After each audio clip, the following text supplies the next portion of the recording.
Whoa, what's going on? Ooh, the Onomythic. Cool.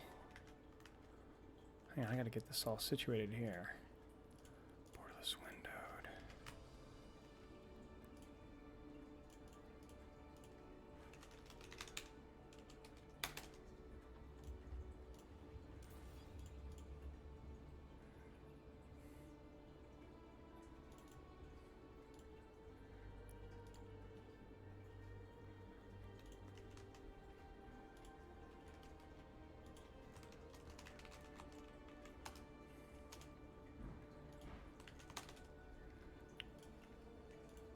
Hey, chicken.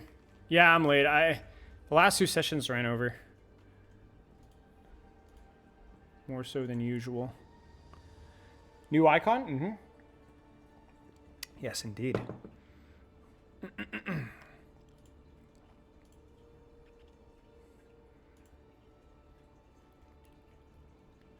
He's her. Hello, Rashi. Ah.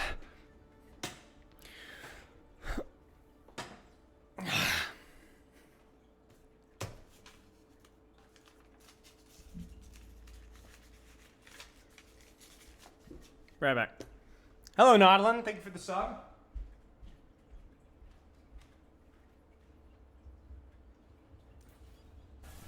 I got it!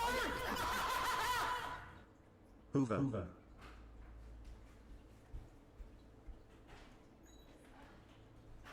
Nodlin subbing with message Hoover. Of course. Hoover fan club? Hoover fan club at Unite. Nah, dude, the entire Best Friends channel is Hoover pilled now. I got it! Kaiju. Hey, I've been born. I have no idea what the frick that means, but yeah. Hoover Nation. The Olive thing scared you. Javelin Monkey. What's good, goat? What's up, man? I appreciate the 10 months and the 9 months with Kaiju. Nothing much, nothing much, nothing much. Hoover Nation, rise up. I'm sick. Please provide good content. I'm sorry to hear that, Apollo.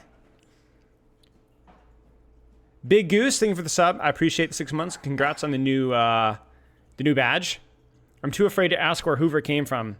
I mean, I could tell you. I think I've already said once or twice, but I think you guys can live with it repeating. Because if it's a funny question, it deserves repeating, right? I was brainwashed into the cult. So here's where Hoover came from. All right, I'll say it once. The alerts are playing twice, but slightly off from one another. It's because things are loud and it's echoing through the microphone. That's why. So, I was playing Quick Play at 2:30 a.m. with Stefano. And Stefano and I were making really bad jokes back and forth and making each other laugh. I forget something else I said something about like the Bureau, or it was just funny. So anyway, long story short, I was running away from a Winston as Sombra. And Stefano, in his typical nonsense, goes, "Watch out! He's gonna get you with his vacuum. He's trying his vacuum gun." And I was like, "Dude, what if like instead of Winston, somebody had been like, yeah, we're gonna call this hero Hoover," and somehow at 3 a.m. that just hit different. And so we were like, "What's the vacuum from the Brave Little Toaster?" It's not called Hoover, but so we just we photoshopped the vacuum. So, Hoover Overwatch, ladies and gentlemen. You know, everyone's favorite heroes, Genji, Tracer, Hoover. So, yeah, that was that. What's up, Klops? Thanks for the 17 months, mate. Yeah, it's definitely one of the you have to be there. No, it's just straight up. It's just Hoover Overwatch. Alrighty.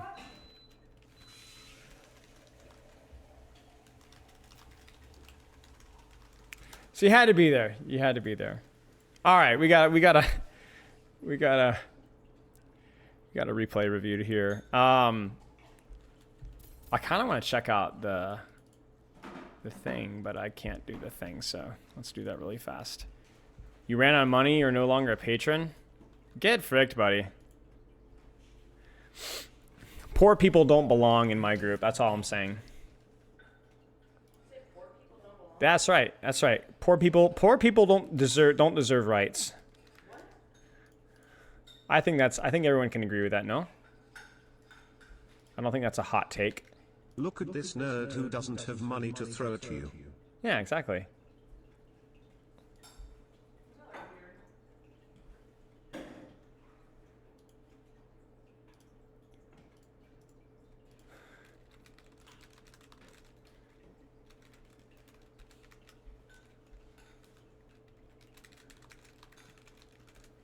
All right, let's get our code started here. Hey Brax, thank you for the 100 bits. What's up, Stefano? I had to share the Hoover story for like the third time, man. And everyone's getting so excited about it. This is Platinum, and this is, let's find out what hero this is. I think this is going to be Tracer. Let's see if there's any swaps here. Platinum Tracer. So student was very patient. We had a very late start today because we had a lot of the previous sessions ran over. So thank you for your patience, Marksman. Plat Tracer coaching. Hey Butlow. Hey Grandma. Ready for battle.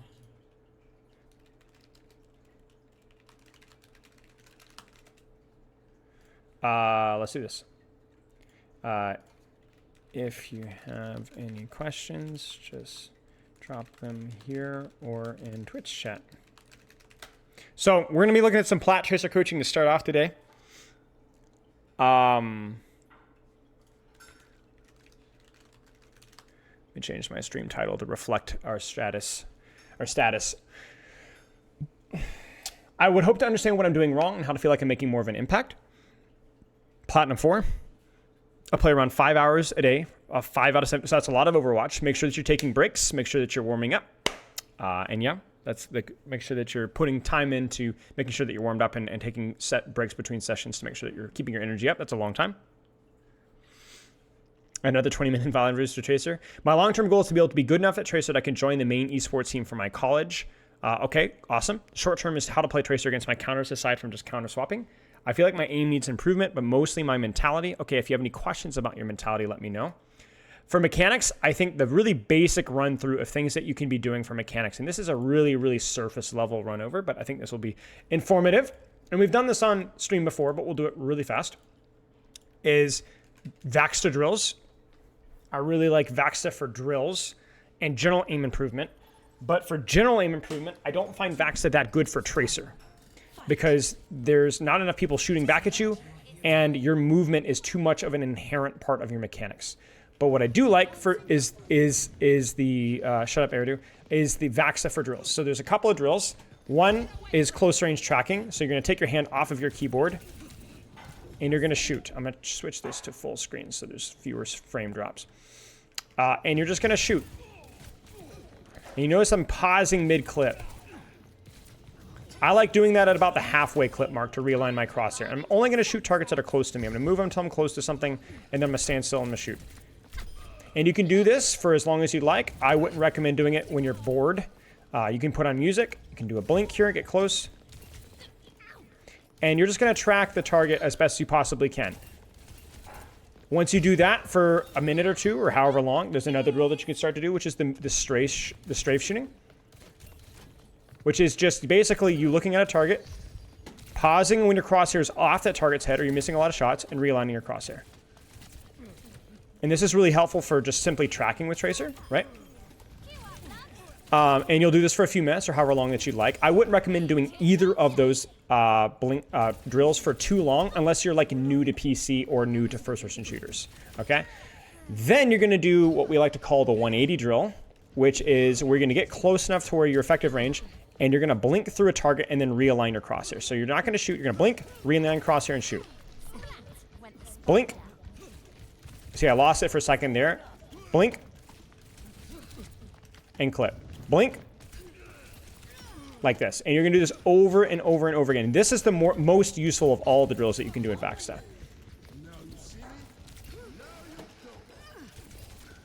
And you're going to do this over and over and over again. The last drill that I recommend doing in Vaxta is the blink pulse, okay? So you can do blink 90 degree pulse, you can do blink 180 degree pulse, or you can just do straightforward blink pulse. I recommend just the straightforward blink pulse, or the 180 blink pulse. So you'll go here, you're gonna press your pulse bomb and then blink at the same time. So, missed. Missed. There's going to be a lot of misses, chat. Okay, and you're just going to practice this until you get super comfortable with it. And then, once you get better with that, you can actually do the Blink 180 pulse. And that one might be a lot easier for you. It's definitely easier for me because you're going to start to be able to gauge this. And you're going to miss most of them, especially if you're like me and don't play Tracer at all. But that's what you need to be drilling. That's how you treat Vaxta. A lot of people play Tracer and Vaxta and just kind of like blink around and shoot, and they're just kind of like, you know, I'm killing stuff. No, don't do that. It's not good enough. If you want to blink around and duel stuff, you need to go into Unranked Deathmatch, which now is actually in Arcade and is an right here. You'll see this here. Or you're going to go into custom games and you look for tryhard and pray that there's a tryhard lobby, and you can do that as well. EU lobbies have like around 130, 120 ping on East Coast, which is kind of sucky, but it's not bad. It's still good. Yeah, so that's it. That's it right there. That's how you practice your mechanics. I would recommend doing that from anywhere from 5 to 20 to even 30 minutes, depending on how well you want to grind those individual aspects. And then you need to go into play ranked consistently. Ranked is the best thing for practicing real life mechanics. Vaxta is really good for practicing specific skills, like your close range tracking, like your basic 180s. It's not going to improve your overall. Oh, and by the way, when you go into deathmatch, THK, thank you for the 21 months, mate. I recommend not just going into deathmatch and trying to win every time you play. I would say about half the time, just try to win your 1v1s. The other half of your time, you should go in and work on your tracking, your trigger discipline, your blink movement, or whatever else. You can go into deathmatch and still treat it like drills, like Vaxta, but versus real life targets. That's what I recommend. So those are all the different things that you can be drilling in and out of Vaxta for mechanics. So highly recommend approaching things like that. And I think really what you would like to have is somebody that can tailor the program for you. But I think that that's something that requires a coach that's dedicated and consistently working with you and knows your strengths and weaknesses. And so if we don't have that, and you don't, then I recommend trying to work at self-evaluating your strengths and your weaknesses and what things you're doing. And if you're not sure what your strengths and weaknesses are, just mix it up. 78 months. Lightweight says, play the Spyro Batman clip, please. Sorry that everybody's time of the month. Look at the past users and toilets talk, they flush. All right, we'll watch this clip really, really fast, and then we're going to jump back in here. I appreciate the 78 months, Lightwaves. Wait, what the heck is this?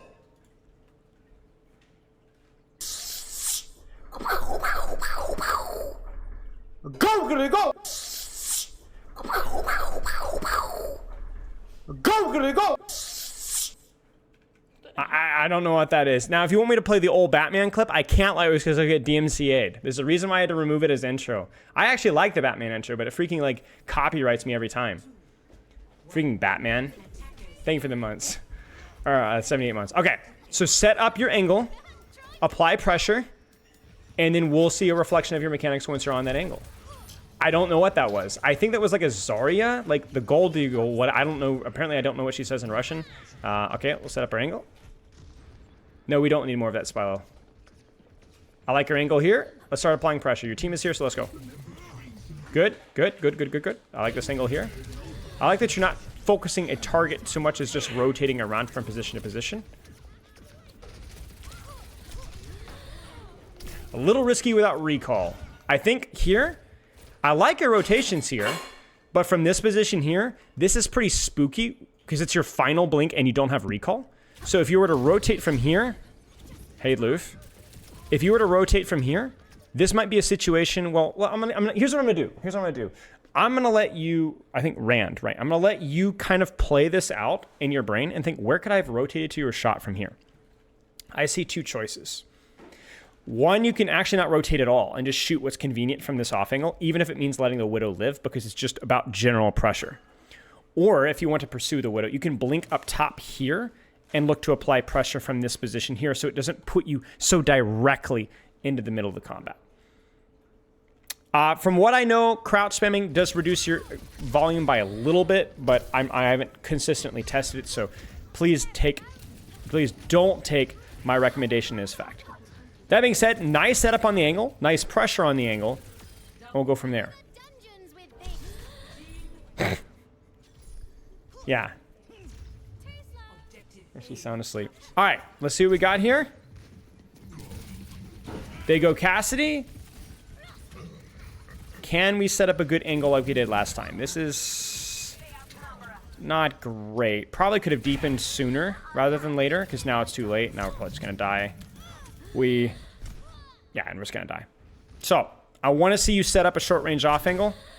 And I want to see you set up a short-range off angle and apply pressure consistently. Which, that's a little too direct. Good pulse bomb. Now we can just shoot. Now we can just shoot. Keep shooting, keep shooting, keep shooting, keep shooting, keep shooting, keep shooting, keep shooting. Yep, keep shooting. Yep, be careful of hook, but you can keep shooting. Good trigger discipline there. Just obviously didn't hit anything. It's alright. Good stuff. You can chase that if you want to. Be careful. And now I want us to set up for an off angle for next fight as well. So that's probably going to be from a high ground. The reason why I like the high grounds here is because it gives you choices of setting up your off angle depending on how the fight goes. This is also a really good setup on an off angle as well. I want you to get off of cart and start to set up. This is fine. I like this. This is all right. Let's listen. Fight starting. They're there. We rotate. Let's go.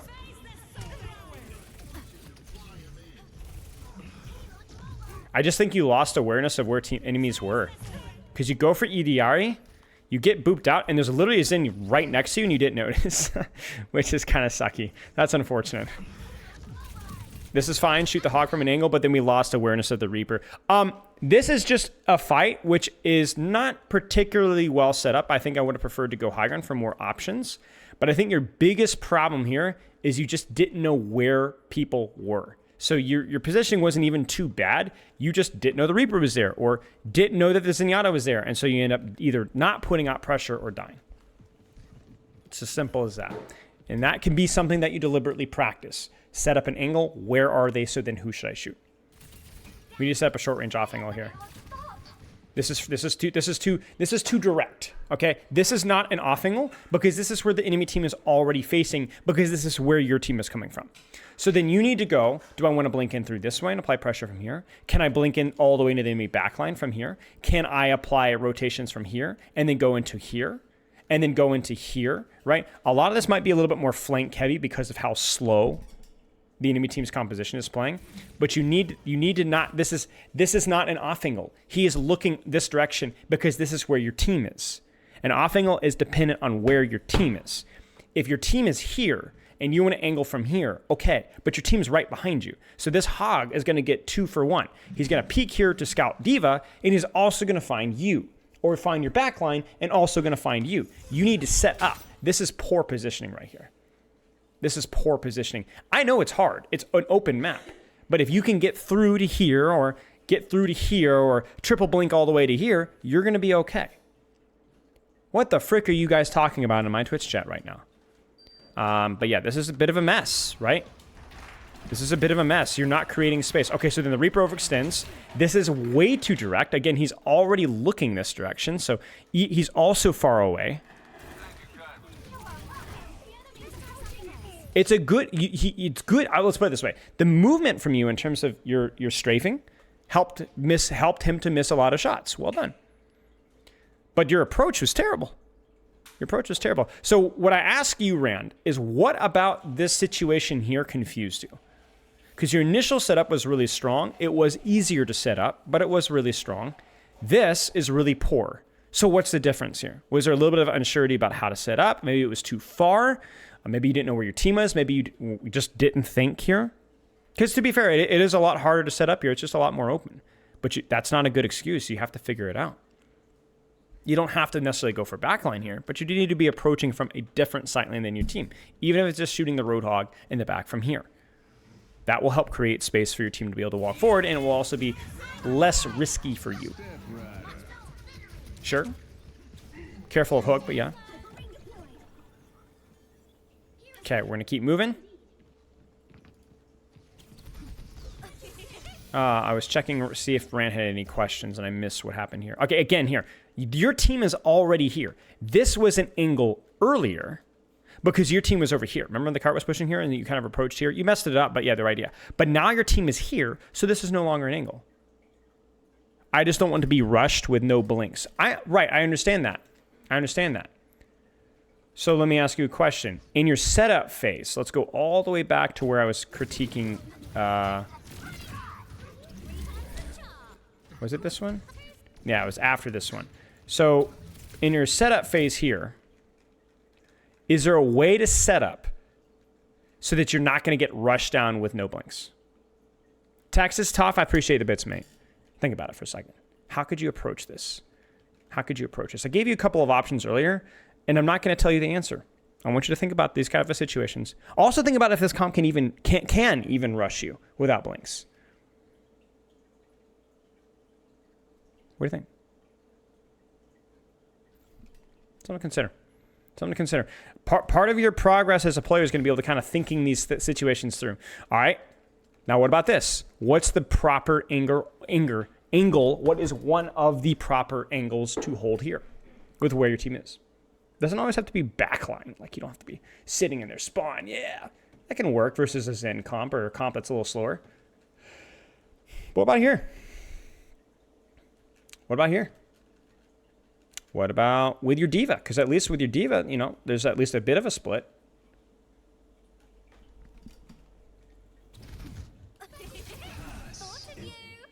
You see what I'm saying? Maybe go behind Cassidy and flank the supports. Sure, this way. If anybody marks you here, you can take the 1v1 or the, you know, kind of control the space. But then, yeah, you can go behind this way. Sure. We're kind of going a little bit more flank heavy here. It's not as important to always hard flank with Tracer, but you do need to take a bit of, at least of a crossfire, right?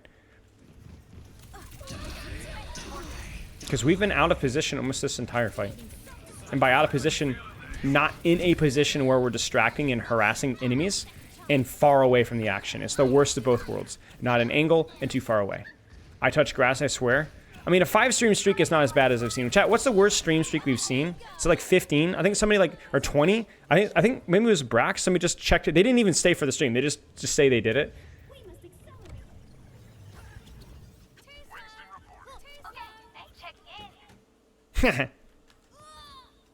Oi, what? Did she 2-tap you?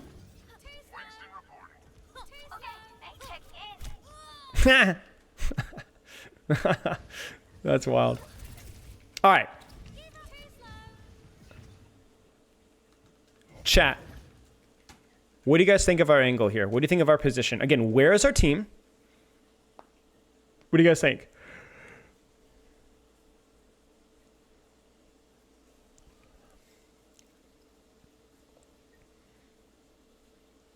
Team's here.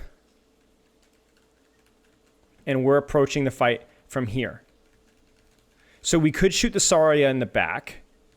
You could rotate here and harass. You could approach from here. Or you could deepen and flank around this way. I'd say it's not as good of an off angle because once again the enemy team is all facing this direction. So we have a good off angle onto Zarya, but we can't even shoot the Zarya right now. So let's see. It's awkward. This is better. This is better. Yeah, keep shooting, harassing here. Look at that. Look at that. Look what they used Maywall. They used Maywall on you. There we go. It's all right. You know, this is going to be where, like, I think a little bit more creativity with approaching here. It might help you a little bit, but yeah. This is fine. It's fine. It's risky, but, yeah, it's fine. There you go. This is good. This is good. You're down one. And look at the space that you're controlling here. Everybody's looking this way, but now you're pulling attention here. And this is your effective range. It's good. Don't get pushed out. You're fine. You're fine. You have 3 blinks. You have enough HP to at least contest this. Obviously, you got to worry about a headshot, but I don't think blinking back towards main is the play here. And if you do, then take this opportunity to rotate to the other angle instead.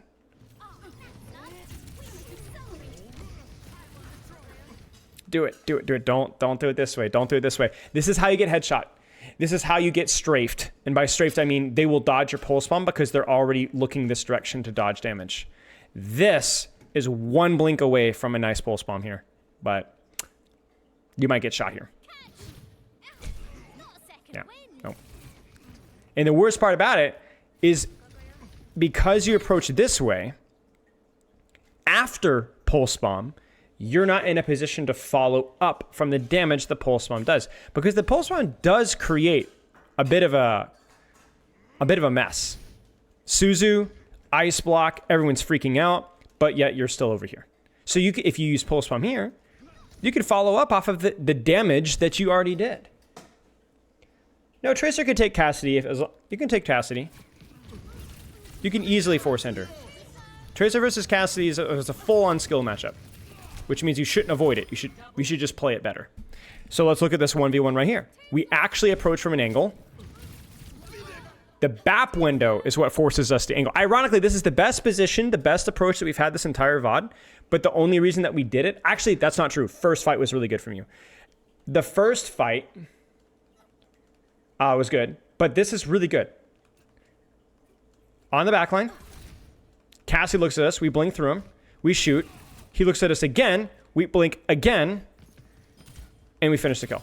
And then not only that, but now we're still in an angle to apply continuous pressure because we can then go and keep that up from that angle here. Do not chase the Zarya. It's not that shooting Zarya is bad. It's fine. She's just too far away with where you have the angle here instead. And if you blink to shoot the Zarya here, you are no longer on an angle because your entire backline is already putting pressure from here. Fundamentals of Tracer here. You see? And now that Zarya is going to get out, and now you're going to get grabbed. You see it? It's like poetry. Instead, after you did an exceptional job, not only angling, but out-dueling the Cassidy from the angle, you then should deepen here, apply pressure, harassment, blink, harass with your Winston back here, so that the Zarya doesn't get healing, and that you don't get grabbed.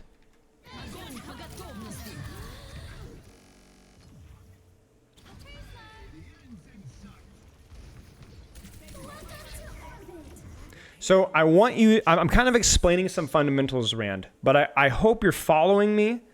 And if you have any explanations as to why you may be kind of falling into some of this predictable putting pressure from main, I'm curious. Maybe it's a hesitance of, oh, I don't want to harass backline when they have a hinder, right? Maybe I don't want to harass backline when there's an ice block or an icicle, right? But you notice that those things are just as much of a threat when you're playing with your team. At least when you're on the side, you're at least going to force those resources away from your team. And it's also easier to see.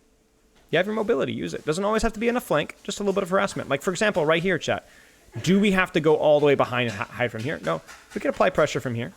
We can even apply pressure from here, cautiously. Much more risky from this position, but you can do it. Is all this making sense, Rand?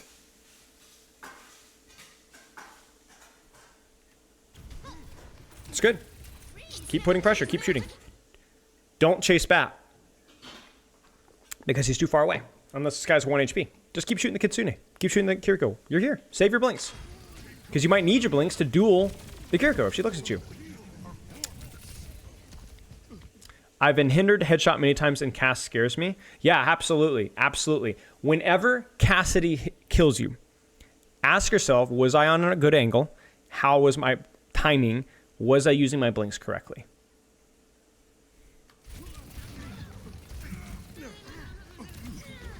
This has been a great fight from you. It's been a great fight from you because even though you wrapped around and chased the Baptiste, look at your red circle this fight. Look at your red circle this fight. Let's just watch it. Watch the red circle.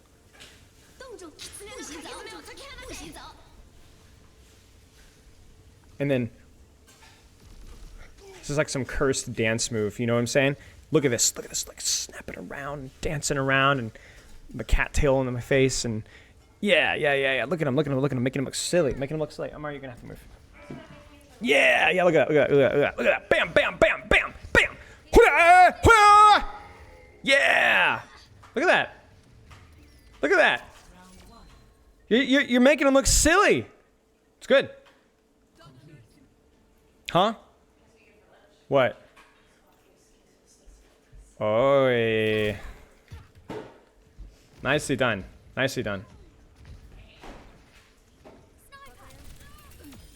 Okay. Now this is a deep flank. You don't have to do this. You could just poke from here if you want to. This is fine too. But yeah, let's stay here. Keep it up.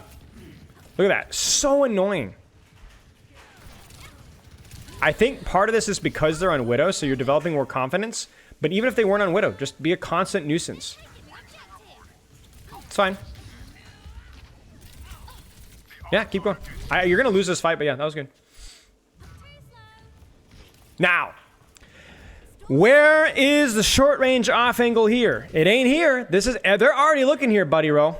You get what I'm saying? This ain't gonna work, Pops. You gotta let them come out. You gotta stuff them here or apply pressure from here. Really, Tracer, your only chances here is to either live on their backline or let them come out into you. Because they're already looking here. This ain't gonna work. You can shoot this angle here.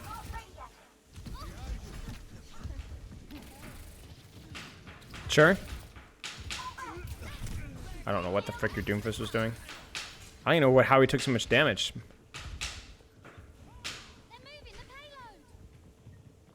Alright. Could have pulsed that. They might have gotten Suzu, to be fair. Okay, so you're down a bunch, so I would just chill here. This Widow does not care. Oh, that hurts. Okay.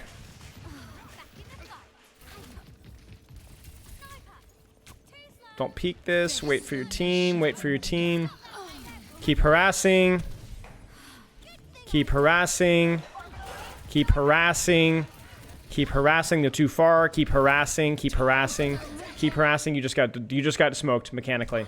This has been okay. This has been okay. You don't necessarily have to flank as hard here. The Widow has made it more attractive, but like again, you're constantly putting pressure from here. This is just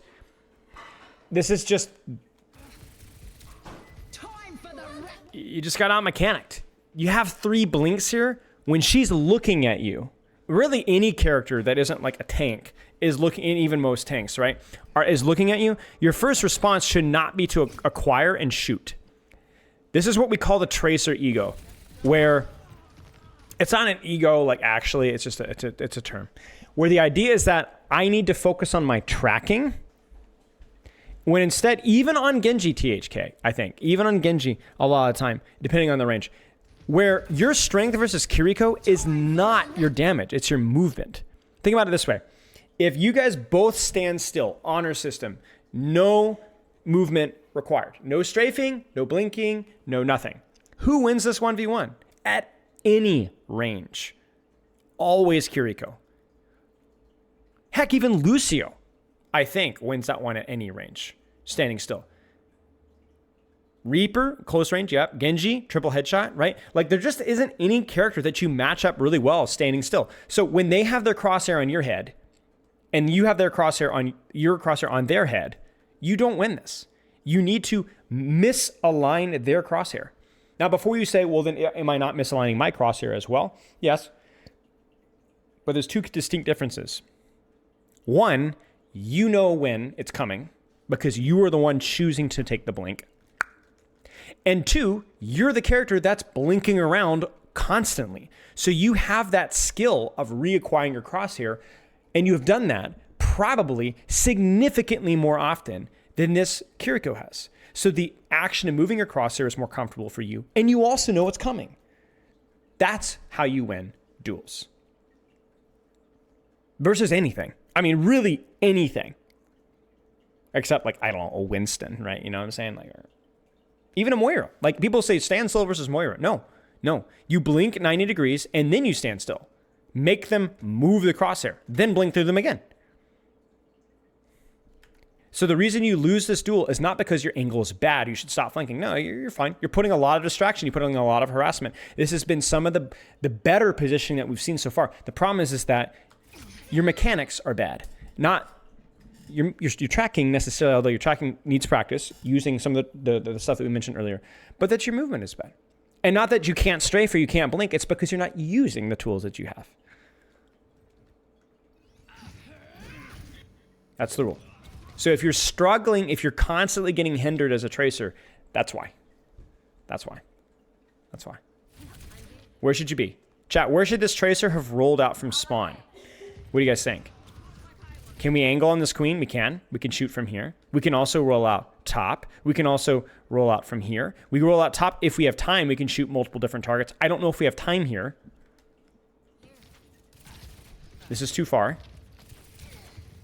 This is an angle, but because it's your Doomfist is on the back line, Your poor Doomfists. And now you need to not be here because this is where 4 members of your teammate are. I don't care if it's left. I don't care if it's right. I don't care if it's top, but you need to set up. You need to set up. This is not it. This is not it. This is not it. You need to go. You need to go. You need to go. Your team is here. You need to rotate around.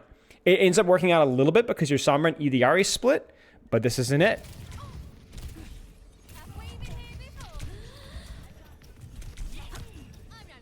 Man, these guys are really, really, really thirsty for you. It's the only reason that this fight is even remotely close is because these guys are like hard chasing your Doom and Tracer.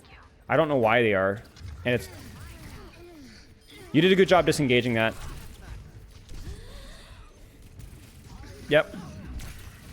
I don't know why would you blink to your Doom here? So, okay, this is a great example.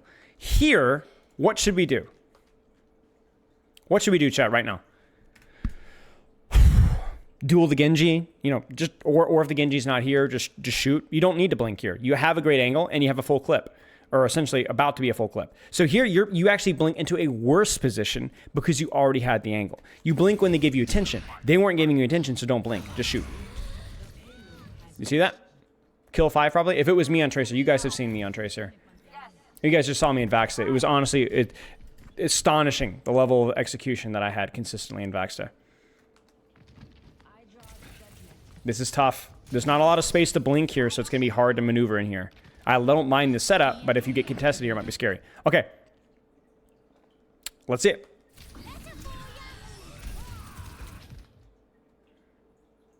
I would kill 6, yep. Blink here. Blink here. I like where we're at. Let's keep up the pressure. We focus the wrong target. We should focus either a squishy or whoever's closer or both. Got chills? Yeah, same. Who is the squishy that's closest, chat? Obviously, Reaper or Lucio. So who should we shoot? Reaper or Lucio, not the Queen. The Queen looks low, but she's not. We don't need to follow the same target as her team. We just need to put out pressure. Lazy pulse, to be honest. I think it was okay. I think it was okay.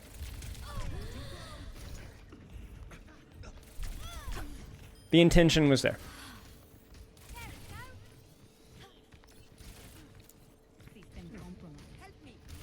Where is our team? Where do we need to be?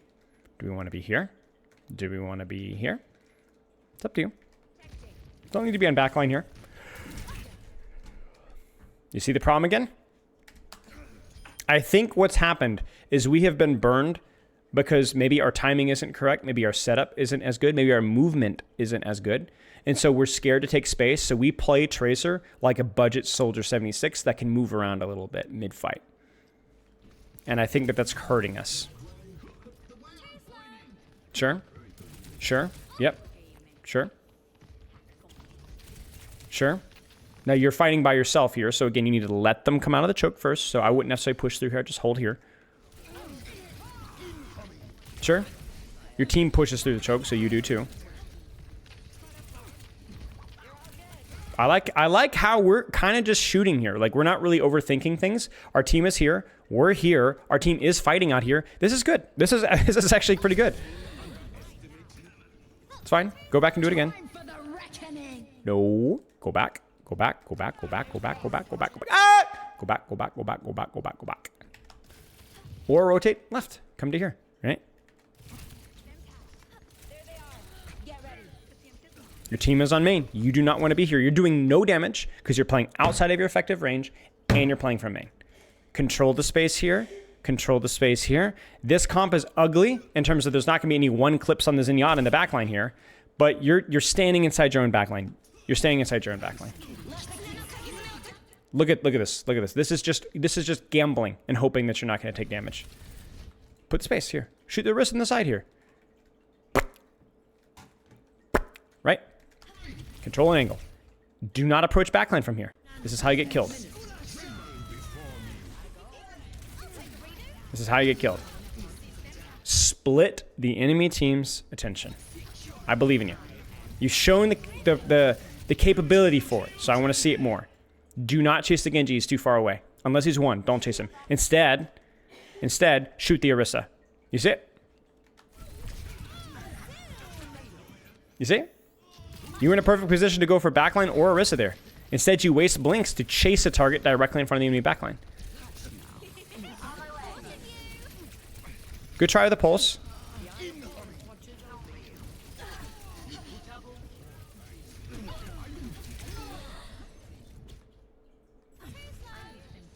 You know what this reminds me of? I'm going to be a little bit cynical for just a moment. This reminds me, by the way, Rand, if you have any questions so far, please let me know. This reminds me of awkward Tracer coaching.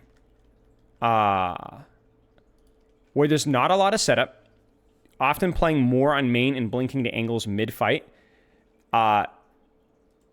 And it's like more about pursuing uptime even outside of our effective range instead of splitting the enemy team's attention. And again, the uptime that we're looking for here is, we're still looking for high uptime, but we're trying to look at from high uptime from a bit of an off angle, right? It just kind of feels like floating in the middle and basically relying off of either our mechanics or our movement to avoid damage. Like again, just here, shoot tank. Or here, shoot DPS or supports. Like, it just not here. We're worried about Sombra, and we're giving Sombra value by literally sitting inside of our own backline. The Sombra doesn't even need to go for our backline now. She can just shoot tank because you're not in a position to do anything else. You're getting sticky by an Echo who's not even aiming for you. Look. Okay, she was aiming for you, but you're just you're there. And see, the problem is then you're like, oh, I need to go on an angle. I'm going to wrap around, but it's too late. It's too late. And in addition to that, you don't even need to go for backline here. You could just shoot tank. It just do it from a slight off angle. So we're being a little bit repetitive here. At least we split some attention there. And by the way, that even this here, look at the attention split. Let's watch this really quick here. Check this out. So you decided flank, a little late, not enough HP. Ana, Echo, Sombra, Orisa briefly, shots, nade, and then Brig isolated, Orisa isolated, Orisa lose a ton of HP, and Brigitte dies. There you go. Do it again. Do it again. And shoot the Orisa from here, right? Yeah. Look at that. She's like, oh, Tracer. Ah, yes, Tracer. Boom! Ah! Right? And it costs you nothing.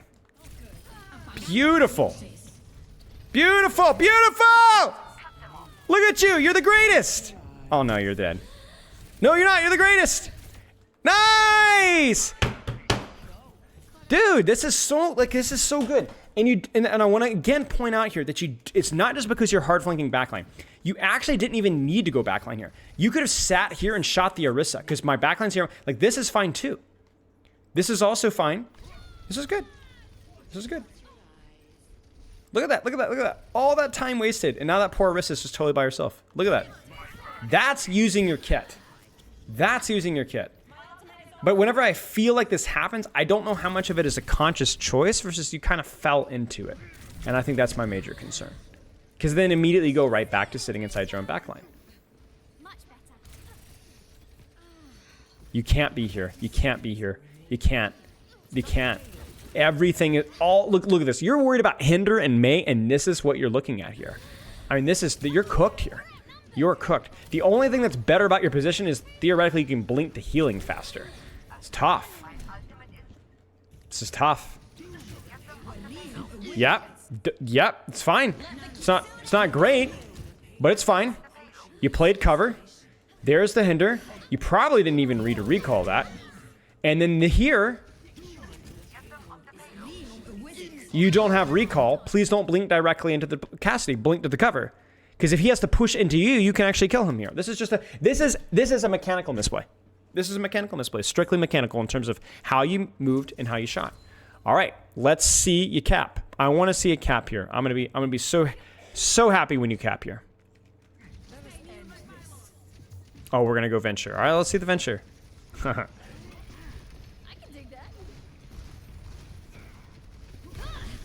Take top and just poke.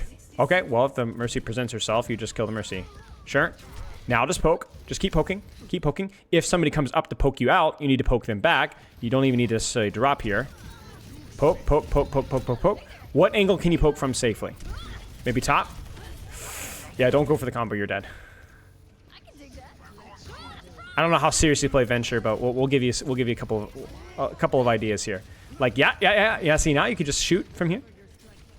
Venture's kind of got that tracer thing going on, so we could take an angle, or they can take an angle and just poke stuff out. Yeah. Now just poke. Just chill. You don't have your CDs, so just shoot. Yeah, look at that. So much, even with the res here, so good. Now you just bam. Oh, do it. Use it. Pop it. Don't look at the ground though. Don't look at the ground. Look at them straight in the eye. That was all right. You did a good job. Like, your setup phase was actually ironically better with your Venture than with your Tracer. I think first. Well, actually, that's not true because your first point on your Tracer was good too.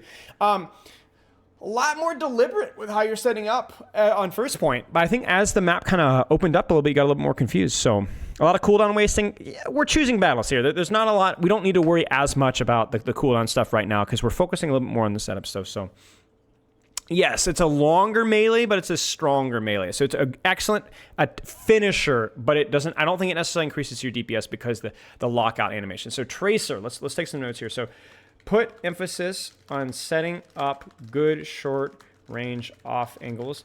Doesn't have to be flanks. Even shooting tank. Once you're there, shoot what's convenient,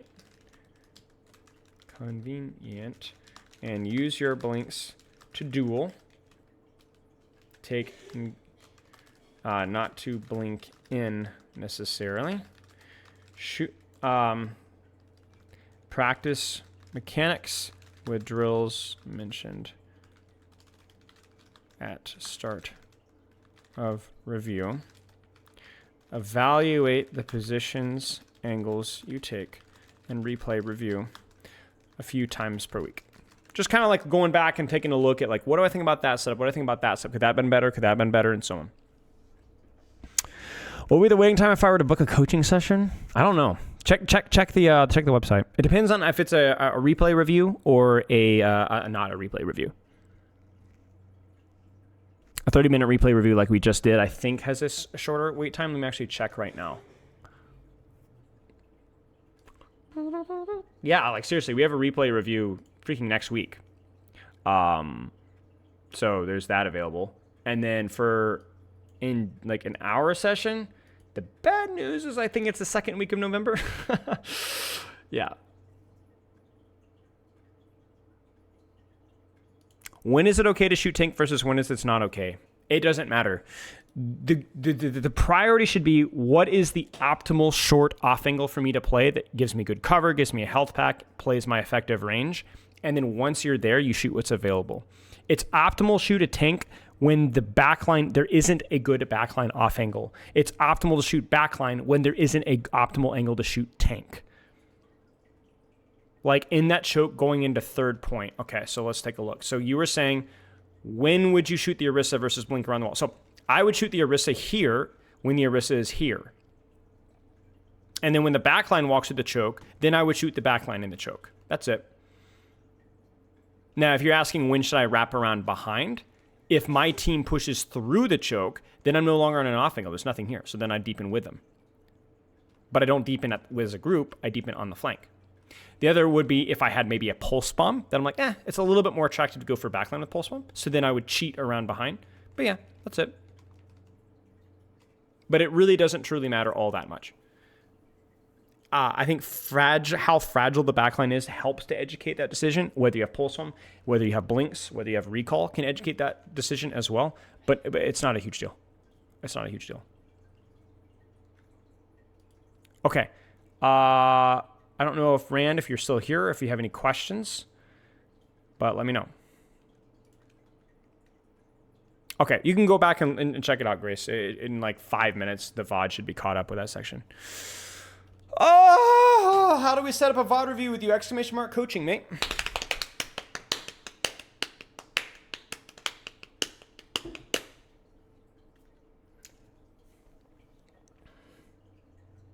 Okay.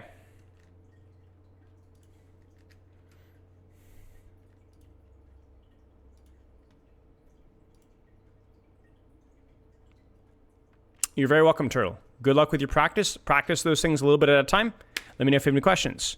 No problem. I'll be back in 2 minutes. I got a pinkle.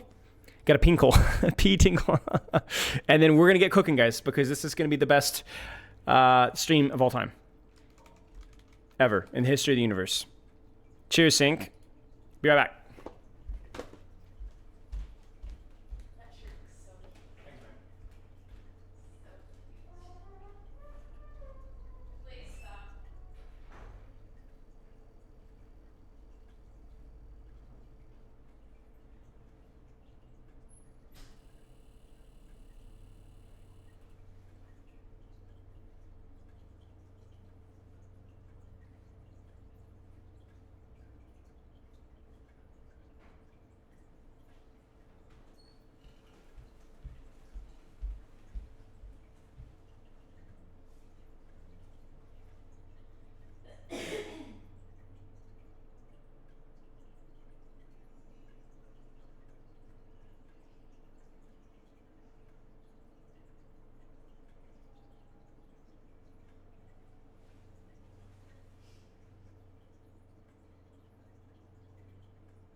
Yeah, that works. Whatever works. No way, best stream of all time incoming. Hoover cosplay confirmed. Ha. You guys aren't that lucky. Now it is a Pinkle break. Yes. Pinkle session. Yes. Okay. So.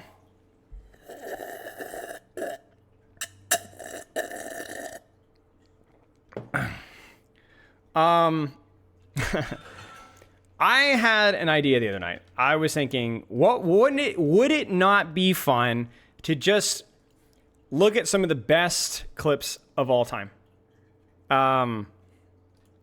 Like the best clips of all time. Like what are the best, most memorable Overwatch highlights of all time? I proposed the question on Twitter. I proposed the question on my Discord, and I got some really good responses. And what I would like to do is I'd like to not just kind of go through the clips and react to those clips, because that's fun and all that kind of stuff.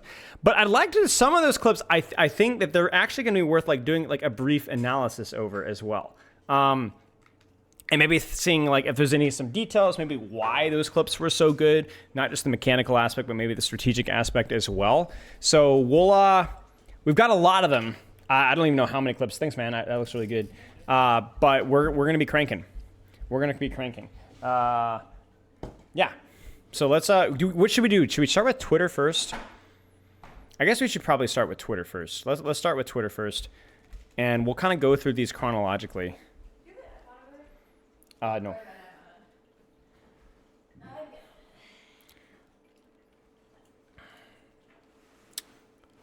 Let's get our headline here. Best plays of all time. First one we're going to start off with is the Artagay Classic. Let me get my headphones on really quick here. So I remember seeing this one, man, I don't remember when I saw this or where I saw this. It was a few years ago, obviously. But I couldn't believe it. So this is, from ranked play, this is from pro play. And this is incredible.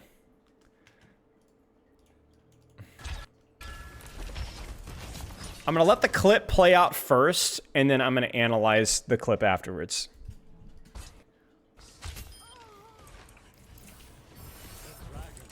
Genji one. Dead. That's why you always start focusing Genji down when he has ultimate.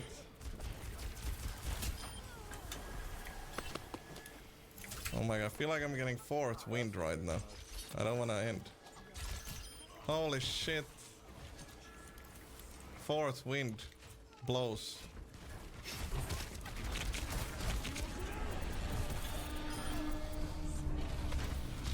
Holy shit, we're fresh nothing. We're fresh nothing. We're fresh nothing. Huh? Huh? Anyone else? Anyone else? Anyone else? Anyone else? Who the fuck is left? Huh? Who the fuck is left? He fucking disked his. I mean, it's unreal. I mean, it's unreal. Let's break it down. So, we'll turn the audio down just a little bit. So, you guys remember Fresh Nuts, like the old Noob Hunter? I'm sorry. So let's break this down. He's got a Mercy Pocket first off, which the reason why this is important is because it essentially reduces the induction time required to get a one shot. Okay, so this is back in Overwatch 1. He's seen deflect. He peeks off of the deflect and gets the kill. Holds the angle here. Doesn't chase. Charge shot into Storm Arrow in case he doesn't hit that shot. Because he has damage boost, the body shot alone is enough when follow up to his other shot. Finishes off the kill, yada yada yada, nothing really crazy. Mercy gets bad spawn. Flicks crosshair to head. Head is dead. Now, this is where the movement prediction side of Hanzo is really important. So we're going to slow this down just a little bit. So he starts to shoot and chooses not to when he sees his deflect, obviously. Check this out. Where is the Genji leaning to? Left side, obviously, right? But why? Why is Genji leaning towards left side? Well, there's more cover this direction with a wall here. But also he knows this is where his team is coming from, so he leans towards his team. A lot of Hanzo's prediction, but making educated predictions.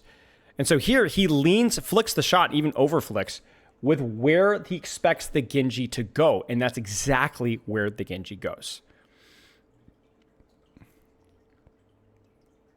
We'll speed it back up again.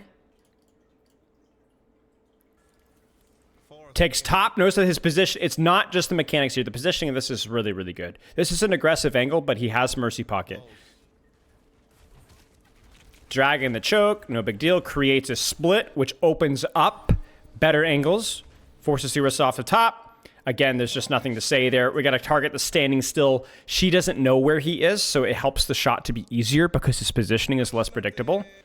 He predicts res, drops into the res, Orissa's off of high ground, Ashe is dead, and Mercy's going to go for res. So this is an aggressive play, but it's more forgivable considering he's up 2 and Orissa's not part of this factor here. Mercy actually goes just outside of the BAP the lamp here. This is actually a really smart lamp from BAP. But yeah. Bam. Bam. Flicking to follow where the BAP is falling to towards cover. That's just... He's just out-duels the Hanzo there. The Hanzo just... I don't know what happens to the Hanzo. I think he gets there a little too late. Yeah, he just misses. The Hanzo actually pops Storm Arrow and just misses. Sonic for the choke. Leads the shot with the Sonic. Flicks the headshot into Sigma. Walks inside bubble or shield. Gets it off before Sigma presses his shift. And now he's just feeling himself. This is dumb, but he just doesn't care. Flick and death. And this also is a kill, except for the fact that Lamp gets there. So this could have been a 15K. This could have been a 15K, guys. So, I mean, come on. That's just crazy. Even if the enemy team kind of trolled it. Like, that's so much fun. He just literally just doesn't stop. We don't have a clip of that, so we'll keep going here. Okay. Next one here. Let's see what we got here. Holy crap! Holy crap! There's nothing to say there. That's insane.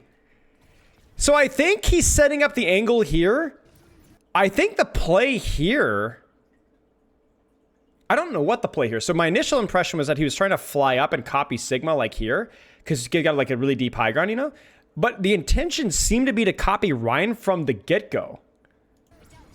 So I don't know if the plan was just like drop and swing in backline so that they could push forward. It seems kind of an inty play, I'm not going to lie with you. But, I mean, come on. I ain't a hater. He gets the swing into the Fire Strike and even lines it up. That's crazy. All right, that's a great play. I have a bunch of these clips, but nobody's really linking them. Confusion, got to be the worst C9 I've ever seen in my life. All right, let's take a look here. So, I don't. This is a scrimmage. I don't know. I assume probably a pretty high level scrimmage here. I don't recognize a lot of these names, but yeah.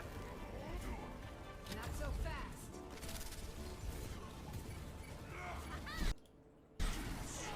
So I feel like this goes without saying, but those of you guys that don't know, C9 is basically just either somebody forgets the objective when they win the fight, but they forget the objective, or they have an advantage in the fight and they win. That's good enough for the C9 definition.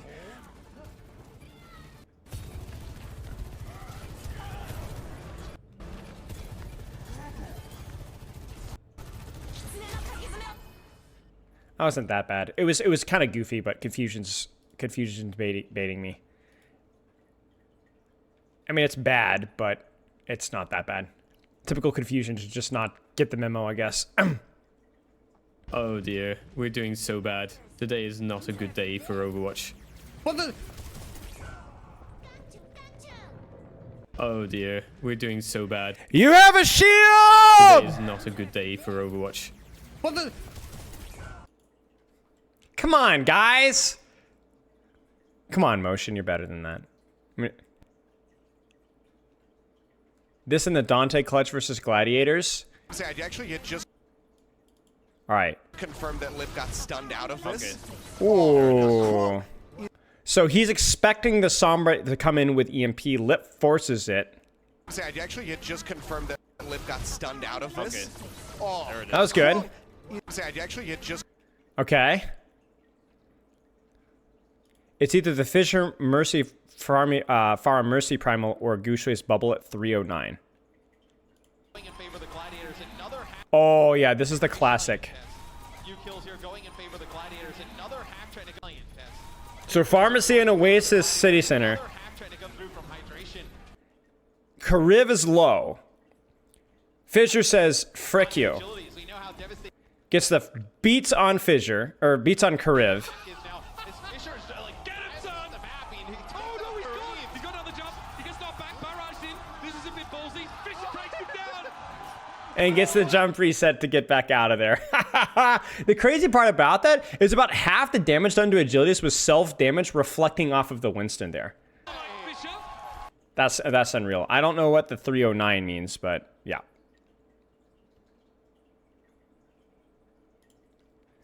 Oh, this is a classic. That's a classic. What's the quality here? Oh, I think we only have 480 here, so we'll let it play. Nailed the shots. Not many Widowmakers would go for this play. Yeah, but Pinewood. And he just absolutely nails it here. Even to the machine gun. What a flick. And another one. Beautiful. The funny thing about this play is people like to give this as an example of how crazy Pine was mechanically and like in terms of positioning. But this is one of the safest Pine plays out of his entire career. Because if you think about this, what's the strategy of this play? So they're down one to start. Okay? So he's basically peeking a long range angle with perfect scouting from infra sites while his team is applying pressure at the same time. Like, this is pretty much Widowmaker fundamentals. There's no Genji here to contest this off angle. There's no Diva to contest this off angle. It's just a free angle. So then he peeks the angle and he hits the shot. Okay, great. Now he's also noticed that they're down one here and he still has scouting on the enemy team. Yeah, the quality in this is terrible. Thank you, Twitter. So he finishes the kill here. I think, yeah, Birdring goes to grapple before he realizes Widow is there. He grapples away once he accidentally drops. And then goes, hey, I guess what? I get the kill, I stay. So this is all phenomenal mechanics. But the funny thing about this is not crazy from Pine in terms of like, oh, this is so silly. He just has the greatest mechanics ever. That position was really good. It was really good. DeFran, Grav, and Hollywood. that's the best part of all of this is that they come in. Oh, I remember this 6 one. ultimates ready to go. Oh, I'm cracked, maybe. Oh my god, I can do it. Wait, I want to do it. I want to do it. Okay, let's go. Let's go. Come on, come on. Meme grab. What is this? What are they doing right now? 3, 2, 1, go. That is a really Timing. Do you notice the call there? Timing. oh my. Avoid the Diva Matrix, which is always a problem with Diva Grab at this point in time. Get the Fat Grab from downtown. Kind of unnecessary. Oh my, what a play! And notice that he's also splitting the grab with his bubble. So he's actually inside the grab because he knows Trance is going to come and Beat's going to come. So he sits inside the grab using his bubble split to cut off the support ult. So it doesn't work, but you can see the intention. Did they see it on? Atlanta Reign breaking through that in the most stylish way I've ever seen. One of you come forward. Did they get right the gra- now did they and get say the whose follow-up? idea That was because that was amazing. Put that on Twitter. Add that to your resume. That's one of the sickest things I've ever seen, man. I love that they don't even show like you know what the funny thing is this is so GOATS meta. This is so GOATS meta that I guarantee the follow-up to this grab didn't like actually work out. Like maybe I don't know if they actually even got the pin Diva Bomb combo. Typical GOATS man. All right, what is this?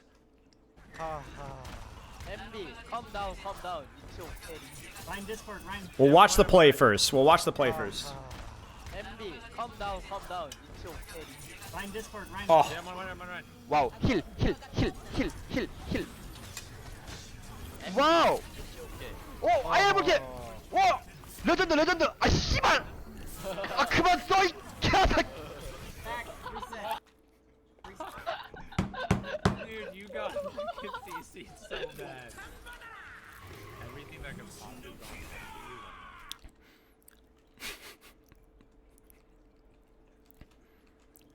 So, Overwatch 1. MB, calm down. It's okay. First off, you could tell this is just ranked. He's not like tryharding. He egos the deflect, Discord, Ryan. which was bad.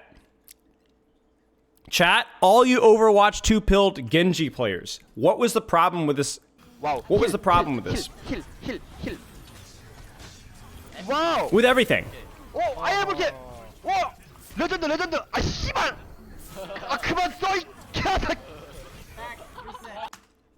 Yeah, poke out here, top 100 Genji main, everything. Yes, awful positioning, terrible. Didn't take a single angle. Even had the high ground here to rotate to. Stood in front of Ryan. Stood in front of everything. I mean, it's a classic Overwatch 1 clip, but like actually took like zero space frontline deflect. You can't do this at this level without getting punished. But yeah. Like but obviously like this is more of a meme clip, but but the positioning was really bad. All right, Fissure gets 2 shatters in 6 seconds. Yeah, grab it first. Working. Go. I'm blocked. Yeah, ult shatter. Well, let's reinforce. Trance. Oh! Yeah, push me. Yeah, that. Come back.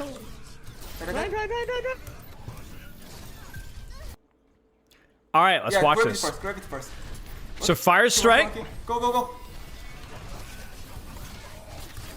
Oh, this is the damage boost grab Dragon, but I think this was even before Goats, like right before Goats. So the reinforce Shatter Zarya, just they counter Shatter, reinforces hit. He can't pin right away because he's still low, but he does get the Fire Strike and hits 2. He goes for the pin off of the grab to try to prevent or try to catch somebody in the grab before it gets trance, because if you don't catch somebody in the grab, the trance just denies everything. So he pins, he swings, he has just enough HP, the trance is ending, they're out of grab, the bubbles have been used. Even if Reinforce shields us, Zoms and Zen I think still get hit. Yeah, sure. No, Zen won't get hit. Fat Fire Strike. Yeah, push me. And follows up. The most impressive thing about this is the fact that he was like managing his HP with all this, hit every single Fire Strike. Guys, this meta made me quit playing Reinhardt. I just want you guys to know that. Come back. Oh, yeah, you can't pin cancel the anymore. But yeah, this meta was so cancer. I legit quit playing Reinhardt in this meta, and Fissures out here making it look super easy. Oh boy. Okay, dude, I don't know, man, if I can handle these. I don't know if I can handle these Twitter clips, dude. The compression is so freaking bad. Let's look at the Prophet clip here.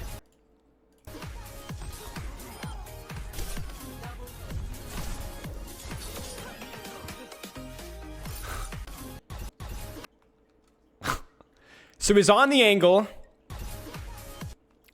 using cover, shoots tanks, commits because tank low, finish kill, shoots the Ana, finishes the kill on the Ana. Oh no, I didn't get the dash reset. Frick, I'm gonna get shot. I remember where Widow is, I deflect. The thing that's impressive about this is not the deflect itself, it's how accurate he is with the deflect. He messes the combo and realizes that he's vulnerable. So he has to deflect here. It's the fact that he deflects legitimately directly at his head. That's insane. That's insane. Is this the Oni God clip?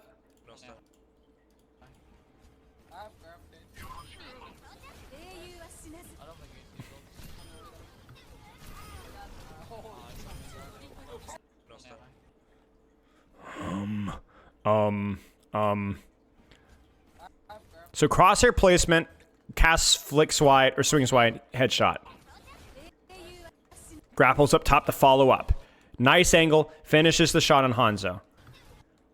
Finishes the shot on Winston. I mean, there's nothing really to say.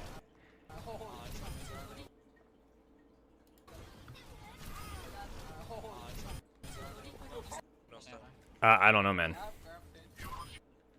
I don't know, man.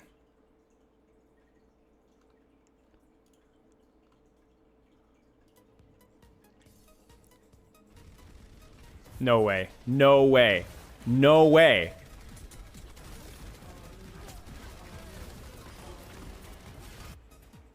Wait.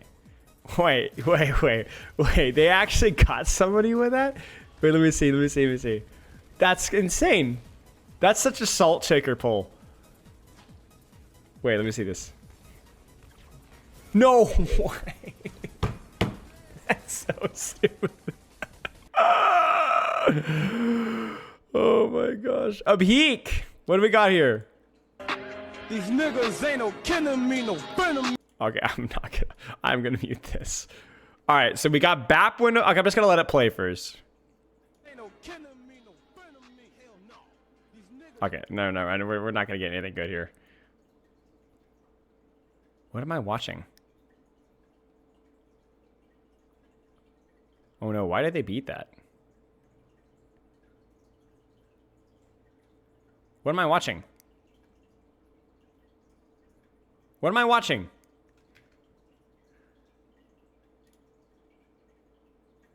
Okay, it's just a bad beat. Hilarious.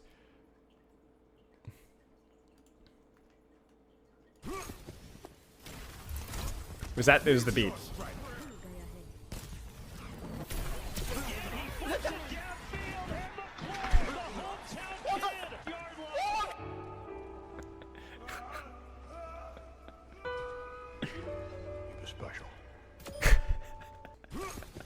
Okay, it wasn't that good of a play. Not the best of all time, but it's pretty funny. All right, is this water? Or no, it's not water. Maybe it is. Dude. Oh my gosh. Is this water? Is this water? So you guys don't know, Water was like a really famous Genji player way back in Overwatch 1. I actually played versus Water because he played for Gladiators Legion, basically the Los Angeles Gladiators Academy team. And he made a brief comeback, I think, at the start of Overwatch 2. I don't know if he's still playing. I guess this is this actual player here. Yeah. So I guess, never mind. This isn't Water. I'm sorry. I don't know why this felt like a Water clip to me. So never mind. This is not Water. He's on the angle. Dashes to finish Rein. Anticipates the deflect here. Because obviously you've got to keep your guy up, right? Like so he's dashing through the target, kind of similar to the Jonak one earlier, but felt like a little bit better earned. gets a fat deflect, dashes, cancels, ghost dash 180s, and ghost dashes again. You never see this. You see the 180 ghost dash, but you never see the 360. Frick! What the frick? Dude. How? 1, 2, 3! He's playing in Collegiate Korea? Nice.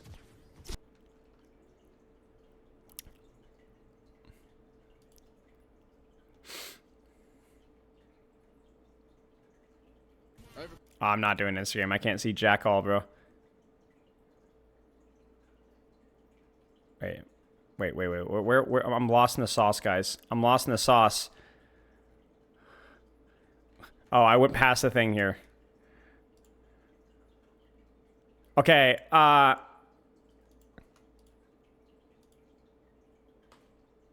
is it not working?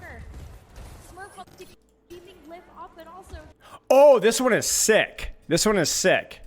Just that whole hog into a corner. Smurf on the It's just gonna go into the drink.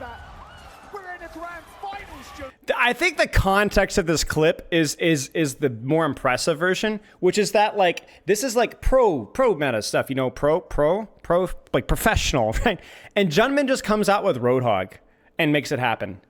Keeping Lip up and also just that whole hog into a corner. Smurf on the it's just gonna go into the drink. Do that. We're in the grand finals, Junmin. So it's not even like the clip itself is that impressive. It is impressive, but it's just like, wait, what? Like what? Like who does this? Like the con. Muse has fallen. Birdring. Oh, he's going to be next on the list. There you go, taken out straight away. It's going to be desperation now for the Gladiators. Shoe flank window. Would the Jimmu's been taken out. I don't believe that. You have got to be kidding me. Shu comes out with the clutch ultimate. And he's no stranger to it. He loves to just pump out his ultimates to try and turn these team fights at a completely different angles when teams aren't expecting it. But to salvage it then and there, potentially game-winning. Chengdu Hunters, Unreal. There's not a lot to say to that. He's going to be next on the list. There you go, taken out straight away. He finishes the kill on Brig, which opens up the window for this. But the really risky moment is not the flank. It's the moment he presses Q. Because you're down 2. You have the angle. But if this doesn't die here, and there was anybody else here, this play gets shut down immediately. It's the risk involved with this is insane. And I'm honestly not sure why Chengdu was so married to the point either. They needed to shut down the back window. So yes, I agree. Great play by Shu, but yeah, kind of a questionable. All right, tell you what, let's see this.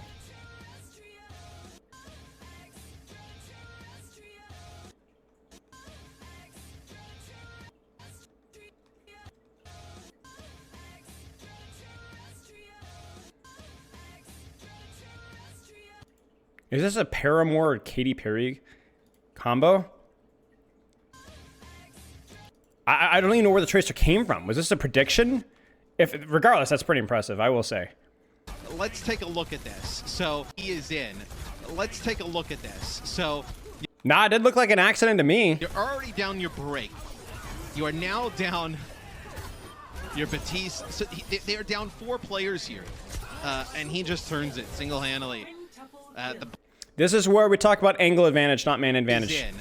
Let's take a look or cooldowns. At this. So you're down 1. Down your break. You have a sick angle with where your team is here, and then you're here. So you're gonna get maximum value. He should have been punished here. Down your Batiste. So but they missed the window. And that's just it. Turns it single-handedly. The blade inside that sword. He is in. Okay, let's take a look at some of these Discord clips here, because some of those were really good. Let's keep rolling on. Spilo finds out they removed the glass. What? Yes! It's gone! Yes! It's gone! No more glass! Yes! Let's go! Let's go! Okay. As you're we're going alphabetically apologified. We saw the Pine play already. The greatest diva eat of all time. This one here. Look at this in slow motion. This is slowed down. I want you to pay attention again. Look at this flick, the 180. The most impressive aspect, pay attention to his defense matrix charge. It's not there. What? It's in the last moment. So this was a strat that a lot of divas used because the visuals of Matrix is the biggest thing that educates people using Matrix back then when it came to the Graviton Surge. So what people would do is they would flick their Matrix away and back because Azaria doesn't have time to look all the way at the diva. She just kind of uses her peripheral vision to see the Matrix, and then the Matrix disappears, which means the Matrix is on cooldown. The problem is that divas were so smart, they would not turn off the Matrix. They'd flick it away and bring it right back again. So it wasn't actually on cooldown. In fact, you could also do this by looking at the ground and flicking it back up as well. So this is just insane. This is just incredibly... No, Fury was not the originator of that strat. That was actually originated in Contenders. Back as soon as like January, February 2019. But yeah, he was incredible at it for sure. He was incredible at it for sure. But yeah, I mean, it's insane. Instant, full speed again. Look at this. I mean, and the best part, like I said, is like it's the timing. It's the timing, and the reason why. Okay, the real question is why does he do it then? Is he just incredible at guessing? No. Look at the timing of when he does it. Let's watch. Let's mute it for a second. So there's the beat. So they beat engage. They grab engage. And Lotus again here. Let's look at it. Let's go back just a few seconds. So we're looking at Lana Ring. But watch London. Beat, grab.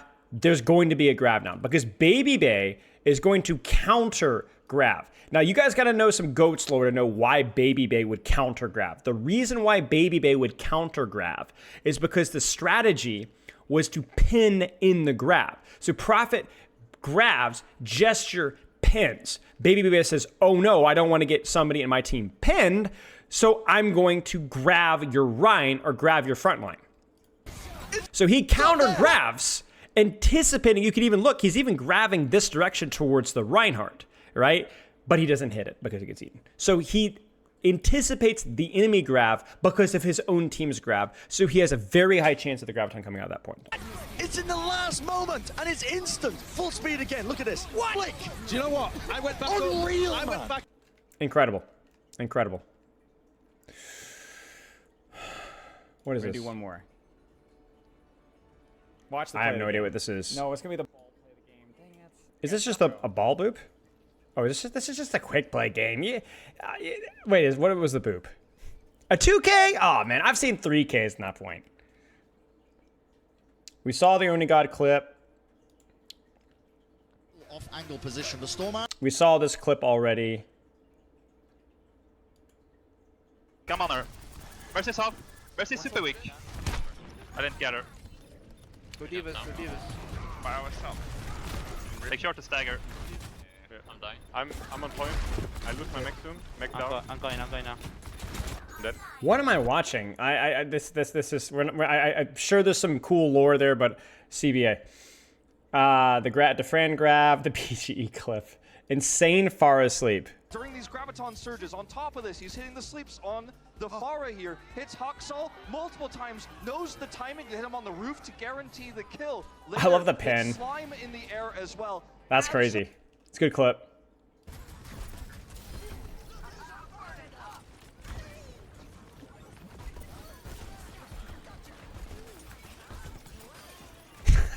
Okay. Okay. This is what you think is interesting. You think this is interesting about Bunker, buddy? Is that what you're trying to tell me? You think this is interesting? Oh, now we got it back. Let's wait 6 seconds for this ult to be over.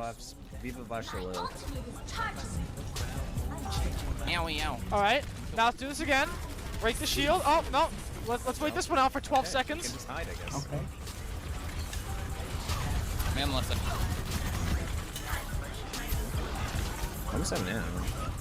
Alright, now we put another shield down because their bunker's done. Attack. And my shield's broken. Now I put the shield. Uh-oh. Oh. And this C9. Okay. You gotta play goats? Over that?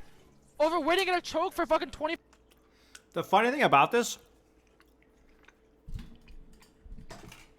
And we'll take a look at this because it's worth analyzing. Super plays this really poorly. Is that what you're trying to tell At this point in time, me? You think this is interesting? when you're re-pushing post bongo, Alright, now we put this is like the freest pull of all time. Either here to pull Bastion or force forwardify, but also look at this Ana angle. You should halt this right here. Super is complaining, and I agree, this meta was super brain dead, but like this is like the freest halt setup. The D.Va is all the way over there. Dude, halt the freaking core. The D.Va's on and off angle. You have the freest halt in the world. Right, and also poke, yeah, exactly. They actually had a free rotate through left side for better proximity. And instead they go at the longest angle possible. It's just like actual cheeks. The D.Va's totally split, so she can't eat the halt, and he doesn't even try. Yeah. Yeah. And the only reason I'm criticizing that is Super still my GOAT, but like it's kind of funny. I like, you know, we're insightful, you know, like halt was everything in that comp. You had to hit. Oh. Just assess what ultimates are. Was this the Poké Bomb? Please tell me this is the Poké Bomb. I get chills from this Poké Bomb. Not that it was like, it was a good Poké Bomb, of course, but it just the crowd, dude, look, dude, just this is cinema. I think this is just cinema. Are in play for this next fight, but Bdoshin will have Transcendence. You'll have Gesture with Primal Rage. A lot of healing from Bdoshin. Gesture, the larger HP pool, should be able to stay alive. Poco with this self-destruct could clear the point here for the Philly Fusion. Neptuno, you think, does get close to Valkyrie during this fight if it extends. Also to remind you, Philly Fusion on defense, they will have that spawn advantage. Spawn much closer for Philly. Is this the secret weapon for the London Spitfire? Is this the answer to their problem? Neptuno's down again. That heralds disaster generally for the Fusion, and Carpe wasn't far behind. Prophet with 3. He's killed 4 players now on his own. And the Spitfire are coming through with this one. Prophet finds 5 kills on this Tracer, and you better believe that's enough. One-man armies! Prophet giving us moment after moment of brilliance. But Bdoshin will have Transcendence. You'll have Gesture with Primal Rage. A lot of healing from Bdoshin. Gesture, the larger HP pool, should be able to stay alive. The crazy thing about this meta is, like, look at the running solo support. Ha can heal himself. Orisa doesn't take too much damage. Tracer doesn't need too much help. And so basically you just have your Mercy to kind of bounce between the DPS and the D.Va if she needs it. And then they're running like a dive hybrid kind of with London. Prophet sets up on the angle. And the craziest part about this is like how much our like level of understanding of Overwatch has improved. It's insane to me. Okay, let's enjoy the clip for what it is first, and then we're gonna tear it down. All right, you guys ready for this? We're gonna tear it down. He comes in from an off angle, perfectly timed. Trance is used early as like a push ultimate, which is really weird instead of primal. But yeah. He follows up off of a bit of chip damage on Neptuno and then recalls back to the angle. Carpe gets juked as a result of the recall, and he just one-clips him. Huge. He blinks to pursue Hotba, who doesn't have Vape, and remember doesn't have damage reduction on Vape either. Blinks around, finishes the fortified, D.Va Bomb avoids, dodges, finishes the clip on Poco. Incredible mechanical clip, super great. But yes, let's go back and enjoy old Overwatch. This is Overwatch League Season 1. The game has been out for what, 2 years, 3 years, right? Look at the setup for freaking Philadelphia Fusion, running a Pharmacy D.Va Tracer, or a Hanzo D.Va Tracer here. Why is nobody on Prophet at all?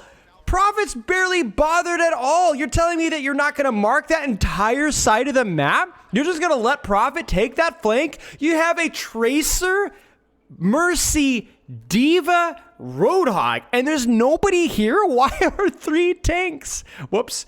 Why are 3 tanks here? What's going on? Why are we all here?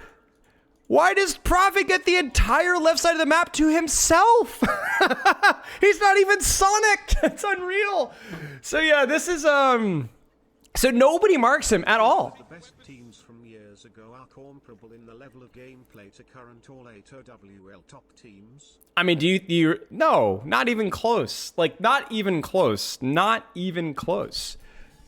Yeah, I mean, the level of play is monstrously different. Like, we still have some great mechanical moments, but I think even mechanics has significantly improved over time. So, you know, there's nobody shooting him at all.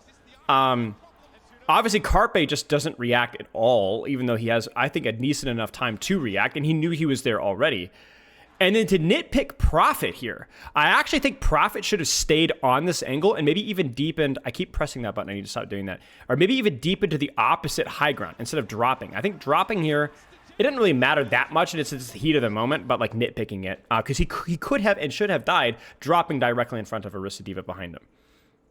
Yeah, this is like zero map control period. But this is, I would say, the first really, truly, beautifully iconic, maybe the most iconic clip of Season 1. I wish we had the bomb of that one. Maybe you guys can. But yeah. I'm rating on the parade here. You know, it's fun to admire the clip for what it was at the time, which was levels above everybody else at the time. But it is fun also to critique it as well. I'm not trying to... Okay, we saw that one already. Great clip. Oh, this is water, guys. Oh! Double deflect. 180 deflect. Deflect. Deflect. Deflect. That guy's crazy.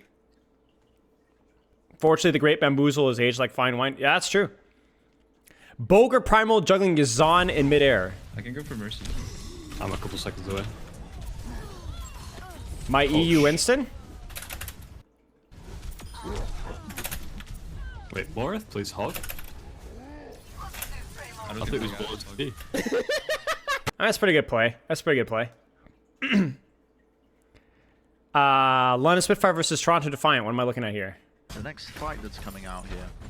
Take a look at this replay. Is Hybrid yet? Oh. Okay.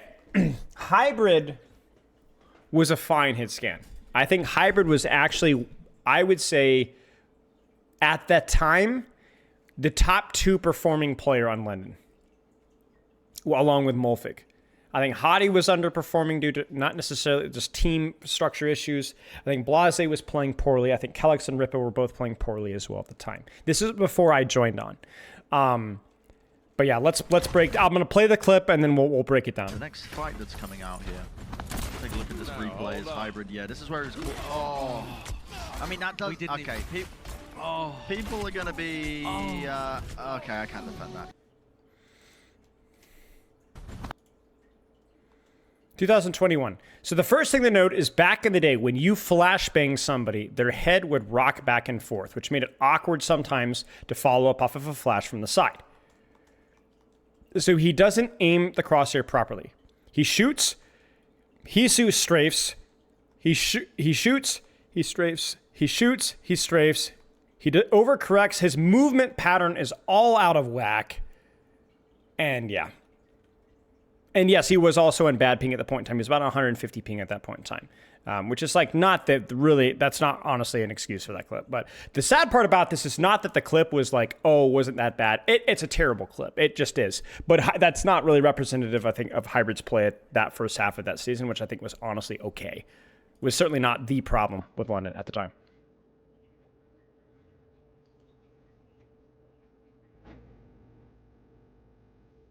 Zebra?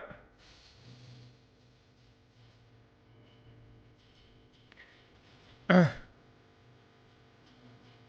a pretty good clip. That was a good clip. The punch and the Mercy was good. Not the cleanest clip ever.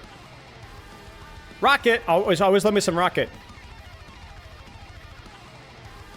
I'm going to mute the music so we don't get DMCA'd here. Nice. Oh. So let's look at this. So he's up top. Coming in from an angle, good time. This clip alone is insane. The fact that he gets that much damage at that range is just pure tracking. This is when Blink Melee is useful because he's in the middle of a reload and he needs to finish the kill. Now, Blink Melees, reloads, Sojourn's looking, he transitions, and Blink pulses. He actually goes so fast he doesn't even get a chance to reload. Then focuses on strafing, waving BM, starts his next clip, blinks forward to close the distance, and he aims at the feet there because he doesn't need headshots because the Kiriko is really low, and aiming at the feet of Kiriko is an easy way to help deal with her strafe pattern. Great clip. I think that is a good clip. We saw that clip already. Oh, I've seen this. This is actually a really good clip. This is one of our patrons. Check this out. Knife? Okay, check this out. So Knife shoots the target. So then the knife drops and launches on to the Ana, who's standing next door. Okay? Ana dies. The knife drops and lands on the Lucio, who then gets, I don't know if he gets killed, but yeah, look at that. 3 people. 1, 2, 3. The Great Bamboozle. You guys seen this one? The setup, it'll be the Orisa Roadhog D.Va combination. Moved out. This will be the setup. It'll be the Orisa Roadhog D.Va combination with Birdring playing Widowmaker. Prophet now on Junkrat. He's just going to charge this Zarya up, especially if they go towards the point. You're going to be able to keep everybody up as well. Oh, look, Silk Thread on the Zarya here. I feel like more recently, we're not asking what Silk Thread can do anymore. We're all kind of asking what he can't. So many different heroes that he can sort of bring out. His puzzle was very effective.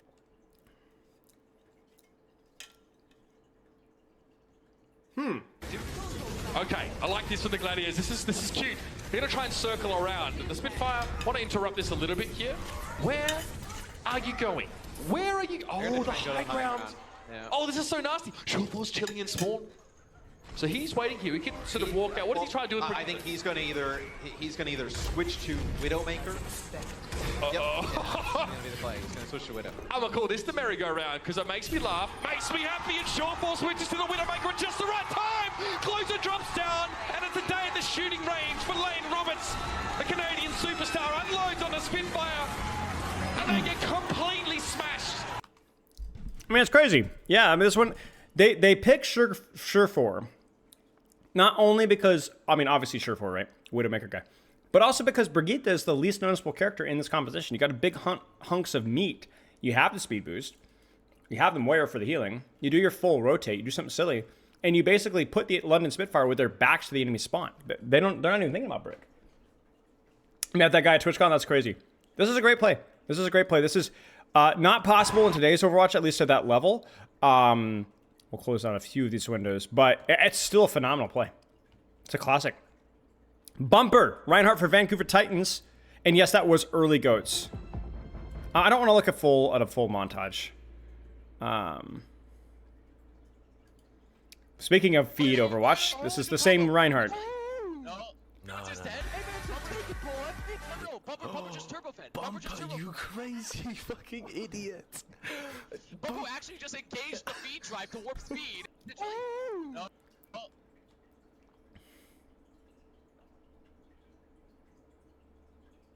No, I think this is a good play from Bumper. I think this is a good play from Bumper. I mean, you're down 1. You're down your Zarya. This fight's over. Like, this fight's over. Even with B, you're not winning this. So I just totally disagree. I think this is a fine play. I mean, obviously it's like one of the memeable moments in Overwatch. But like in hindsight here, like you're down 1, you're down your Zarya. She's got a fat grav. You are guaranteed a pin here. If you get a Zen here, or you maybe even hit the pin. I don't know if he hit the pin there. I don't think he did. This is a winnable fight. You will get traded, but actually it's a 5v4 with the entire enemy team chasing you, so maybe there's space for your team. This is totally fine. I mean, Bumper was a feeder, but this was like the least feedy thing that Bumper maybe ever did.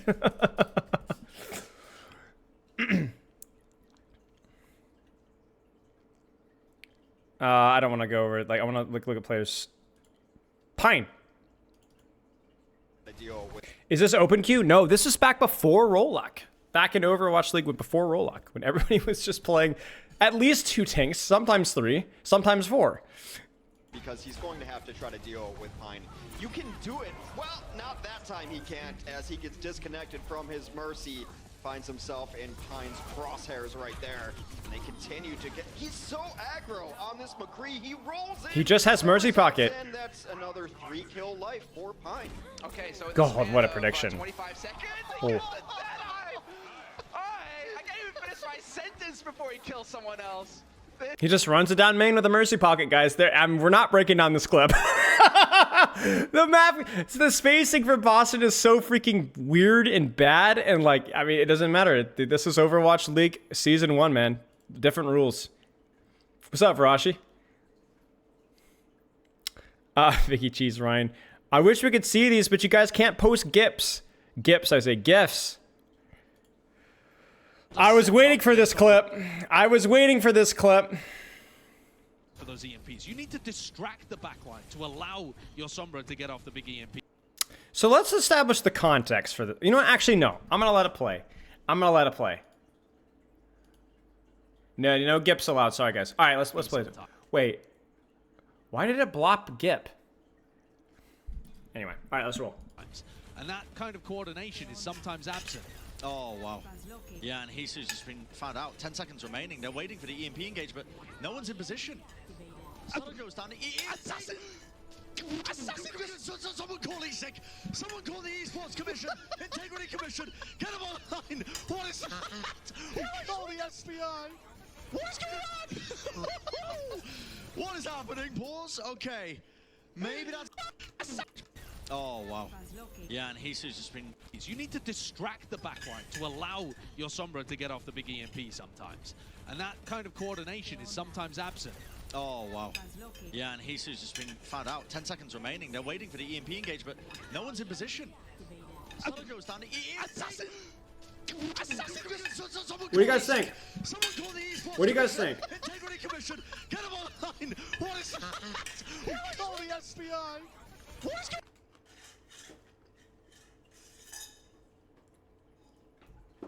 on? So it's a bad play. Here's the vision. Let's look at the context here.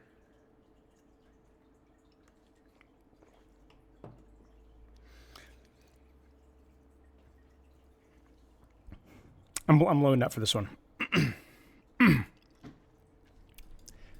Washington thinks that Toronto has trance, and that also that Hisu has EMP as well. So going for backline here is possible. It's just going to be a little bit extra difficult. It's absent. So what ends up happening is they put a lot of emphasis in finding out Hisu on Sombra. And they do. They spy check him. He gets caught. He gets forced out. They then hack Sato and kill Sato. And all they need to do now is finish one more kill, and this is over. Like, even one more and it's over. So Assassin's low.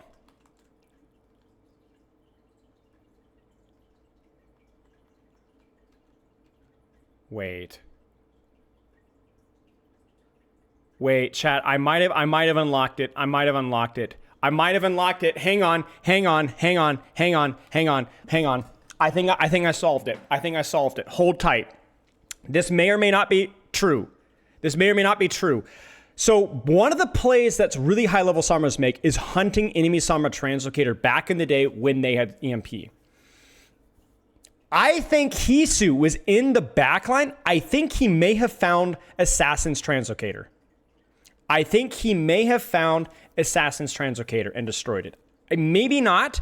And what ends up happening is Assassin is caught on the flank without translocator. So he goes, frick, I'm in trouble, but sees Sato overextending and catches Sato. So they hack and kill Sato, but then Assassin still doesn't have a translocator. And so he sees the Tracer pushing him and goes, if we EMP the son of a gun, he's dead. Because the Tracer is right here. I don't know if you guys can see that. Like, she starts to push, and Aspire knows that he doesn't have translocator.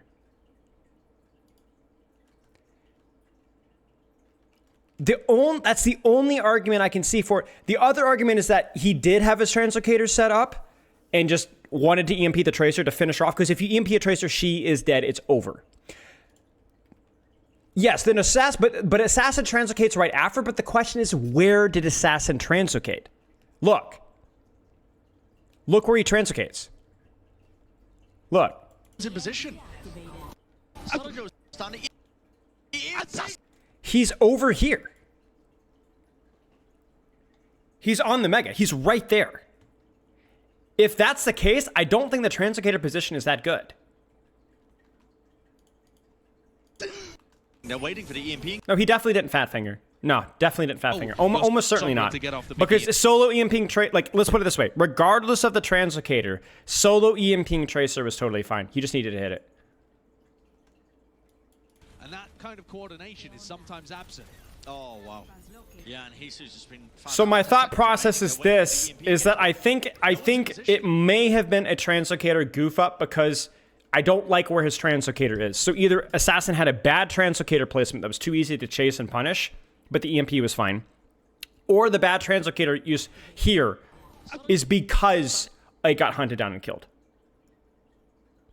I really felt like this was pretty obvious even from the get-go. The vision, and again, the reason why this is the case is because just simply going for backline was harder in Overwatch 1 because of the amount of spy checking available and because they expected Lasser to have trance. That's that simple. And then Aspire chases him afterwards and kills him anyway. Okay.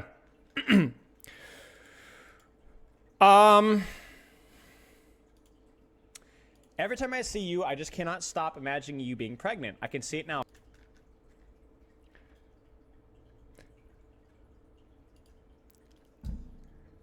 Closer for Billy. Is this the secret weapon for the London Spitfire? Is this... We've seen this one already.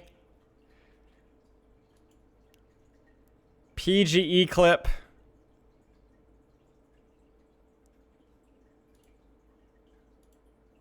Ooh, they're coming back out here as Merit is going to hit the Widowmaker. PGE sees that immediately, switches over to the Widow himself.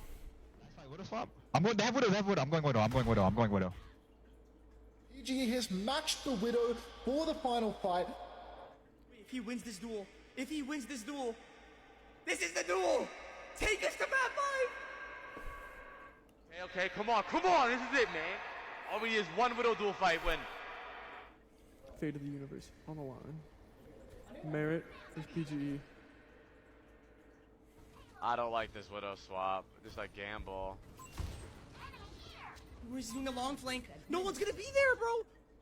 Deployed attack on the He deepens it. I like the deepen along the wrap there. The rally's just giving us so much over armor here. This is good. Oh my god! He caught the Widow by surprise. Merit did not know where he was at. Oh my god! Gives him an advantage in the duel. Oh! PG did? Yes, PG. In goes PGE. He takes down Merit. Might not be able to get any damage in, but PG comes on the one. That's a boom. Yes. What? Oh! I've not seen this. Yes, PG. In goes I've not PGE. seen He this. takes down Merit. Might not be able to get any damage in, but PG comes on the one. Boom! Yes. Daddy. Yeah, this is please way too many reactions here. Oh my god! They won. Wow. That was actually a pretty sick clip there. But yeah, the editing was a little over the top. When I say the carry, I mean me. Don't worry, the carry's here. When I say the carry, I mean me. Oh gosh, this is old. No. Oh no,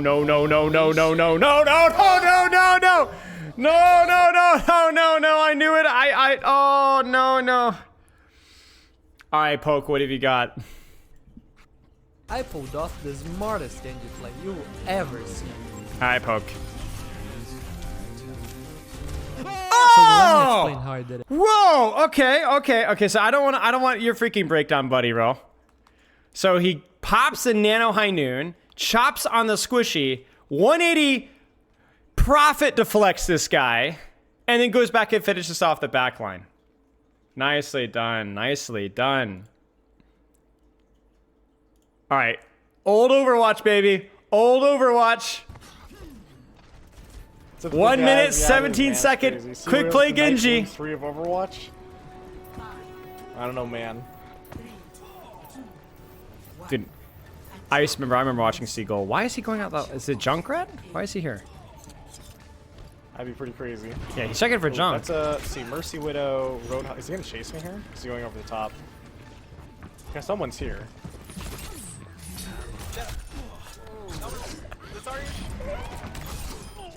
Yeah, then why are they fanning the hammer?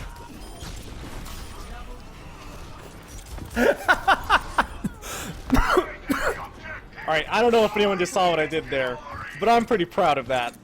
Because not all the rest of the kills, but the very first kill that started it, my Carbon friend got Fiber Genji? hooked, and so I ran forward with deflect and tanked the hook for him by Brilliant. deflecting it into the Roadhog, and the Roadhog almost one-shot himself, which gave me the resets to kill everybody.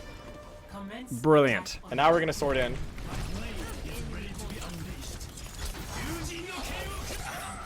Why is he going in then? Why is it Mercy?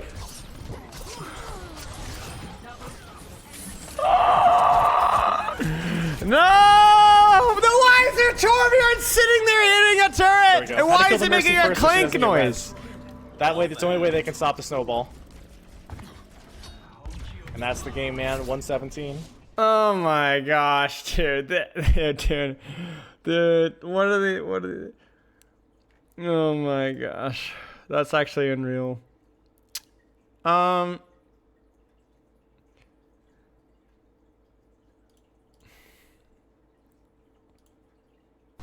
20 HP. Cancels the jump, gets healed, right? Wants to go back in for the Glockening. The Glockening. And then, he should really die here. He's gonna go fall off the map. And then, he does this. He hits the wall. I guess he tries to get back to his team, but he floats. And he goes back to there. Wait. And he escapes. The Great Why does it sound Mercy like a blade? escape. Dude, Yveltal, like, this goes to show that, like, when Mercy was played at the highest level, there was a serious gap in Mercy play, man. Serious Mercy gap.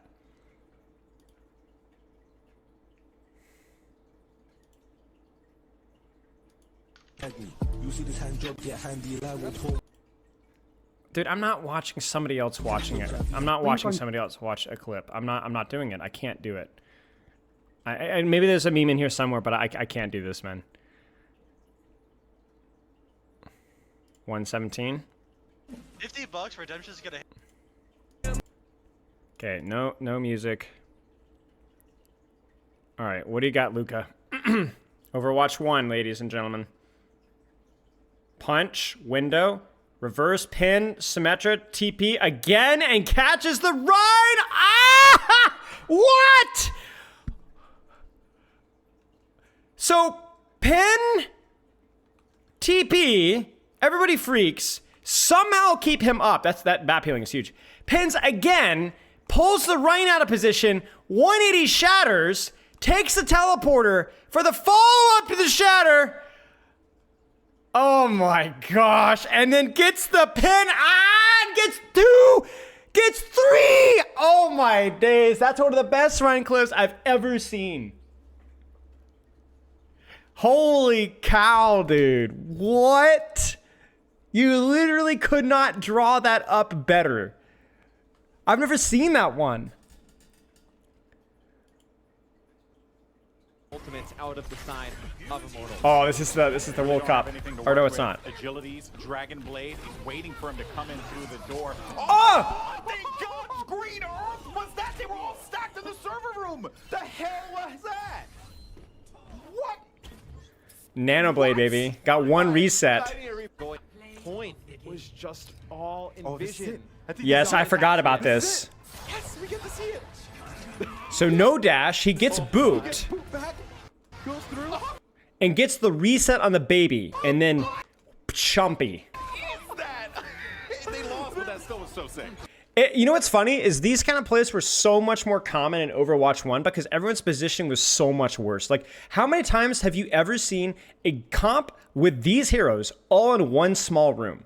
Like, when is the last time that you'll ever see a Genji, Winston, Lucio, Tracer All, like, dude, what the frick was McGravy doing standing on top of a Zenyatta? Like, why are you there? Like, oh my days. Oh, dude, the game has changed so much. The game has changed so much. Wait, is this what I think it is? Flank, actually. Very long. The payload is not over there. It's okay. They're going to try and take the high ground. Oh, Yeah. they're going to boost it. Dude, this is the worst play of all time. This is either the worst play of all time or the best play of all time, depending on your understanding. Why are you walling? There's a door right there! You morons! Why? You can walk. You don't even need amp. You don't need wall. And they're just like, wait, what? They flipped the map? We thought for sure, like why? Why would you do this to us? Like, it's just so stupid. It's a triple backflip for a routine fly ball. Like, oh my gosh. Wait, what is this? Not a clip, but the most epic thing ever. Oh, I think I remember seeing this one. We don't have time for that one today. We won't watch any. Okay, what is this? Time, I know he got some. Why am I, bro? What is this? What am I seeing here, bro? I'm not watching an Aspire montage, you guys. Why am I watching an Aspire montage? Ay. It's okay, I have EMP. I'm gonna hold EMP till there's a wall. Yep. Yeah, just to grab EMP. And then probably TP right side. Actually, yes. When they TP, I'm just gonna grab, I guess. Yeah, get ready. They're coming right side. Oh, I forgot about this. TP through. No, EMP when they wall, EMP when they wall. Actually, I'm EMP now. They can't get the point. Wait. Oh, that works. That might buy us enough time. I think I'm gonna solo grab someone. Just grab on the thing so they can't come through.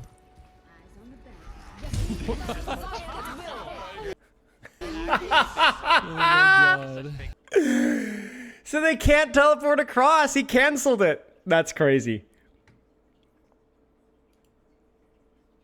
I know we did. I'm not watching this. Freaking Cheese, Biggie Cheese just missing the memo of like what's supposed to be posted here. It's a clip, jackass. Actually, okay. It's doing a lot better than I thought they would be, because at the first, if you look at how the fight started, Sombra started with the EMP, had both members of the supports affected. However, nobody died on the side of Kraken on that EMP aggression. So they, Varel and Kraken used more ults, and now Kraken is still winning this fight and keeping hold on that point. Yeah, no, that's exactly happening because Kraken, remember, they still have Mei, they still have Reaper. Varel, they don't really want to. What am I missing? Where's the shoe? Where's it? When's it gonna drop? What's happening? Outside by using that EMP. It was a longer fight, of course, but in the end, because it was too long, Kraken is actually getting too much percentage now. Yeah, so Varel looks like they are going to make the flip happen. However, the damage is... Oh. Well. All right. I mean, it was a good hold.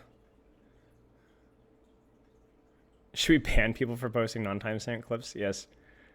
Oh, this is it! Apollo 5, bless you, my son! Bless you, my son! Probably the Philadelphia Fusion forcing a game 5 here. Dude, listen to the crowd. I'm just gonna shut my yapper for like 45 seconds, I promise. Jimmy Bird takes out Neptuno, that's huge. And London, they know it's a big opportunity now. There's no one to resurrect Neptuno because he's the one that's supposed to be doing that. Hot was knocked away. Jesse gets aggressive in the Fusion, realize they're gonna try and hold on. Oh no! Pogo hit the double bomb, but will it be enough? It looks like it will. Joy staying on his feet, Carpe taken down by Murdering, but Prophet, are you kidding me? All on his own, the lone sniper! He finds 2 crucial kills and a Spitfire are on the threshold of taking the series! I've never seen that before! Billy's tanks make it back though, so you will get a hold. Dude, that's so hype, man. That's so exciting, dude. I love that clip so much. That's my favorite clip in Overwatch history right there. It's not even like the most impressive, but the energy, dude. Oh my gosh. Oh yeah, I remember this when he takes a sleep dart, right? I think he takes a sleep dart. Or no. This is a different clip. Zarya, but it's cost them a lot of time and a lot of ult charge. Yep, still 3 minutes going to be remaining. Looking for that boot back. Concussive blast, unable to find it. Barrage is just going to be layered in. Oh! Actually, finally going to be taken down. Gets a follow-up again on the Rascal. Ding! Dang. Dude, I'm telling you, man, the Mercy play. The Mercy play, dude. So it was kind of the same idea. It was just blocking the damage. I'm not watching in a clip. Nice try, Beagle.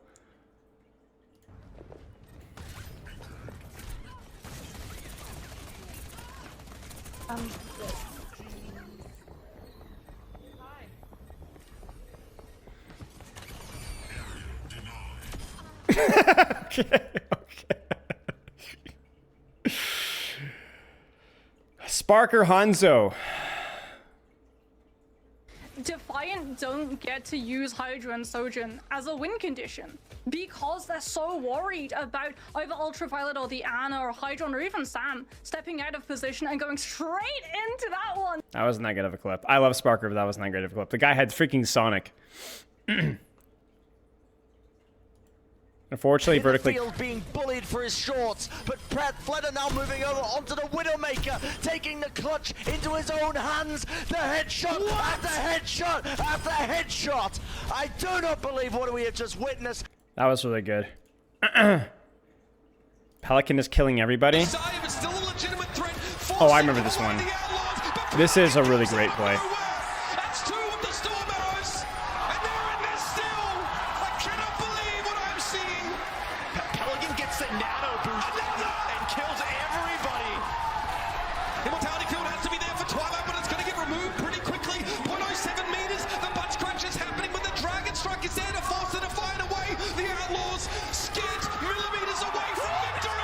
Wow. That's so good. That's so good. The bird ring clip you scrolled past, which one? The one I just played?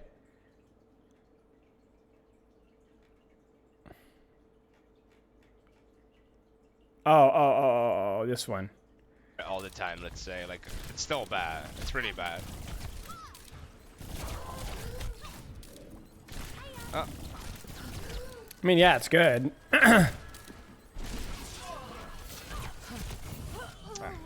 It's good. It's just, you know, tracer movement.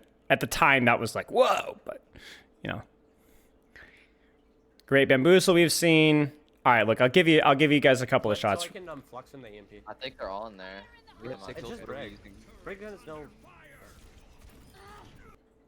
Oh, that was a pretty good clip. Brig gun is no... Wait, did you cancel her hack? Oh, that is impressive. Wow. Holy crap. That was a pretty cool clip. I'll respect it. Oh, yeah, this is a classic. All right, last two clips, y'all. Top has to be careful. He's going to hide behind the building. Good use of architecture here.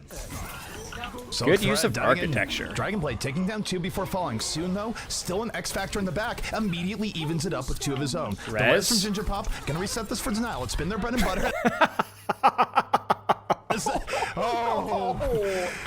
The part where... Yes, Lord, depositing a bomb. Oh, my days. All right. Last 2 clips. I'm closing it after this. So if you post another one, we're not watching. All right, Lucas, what do you got?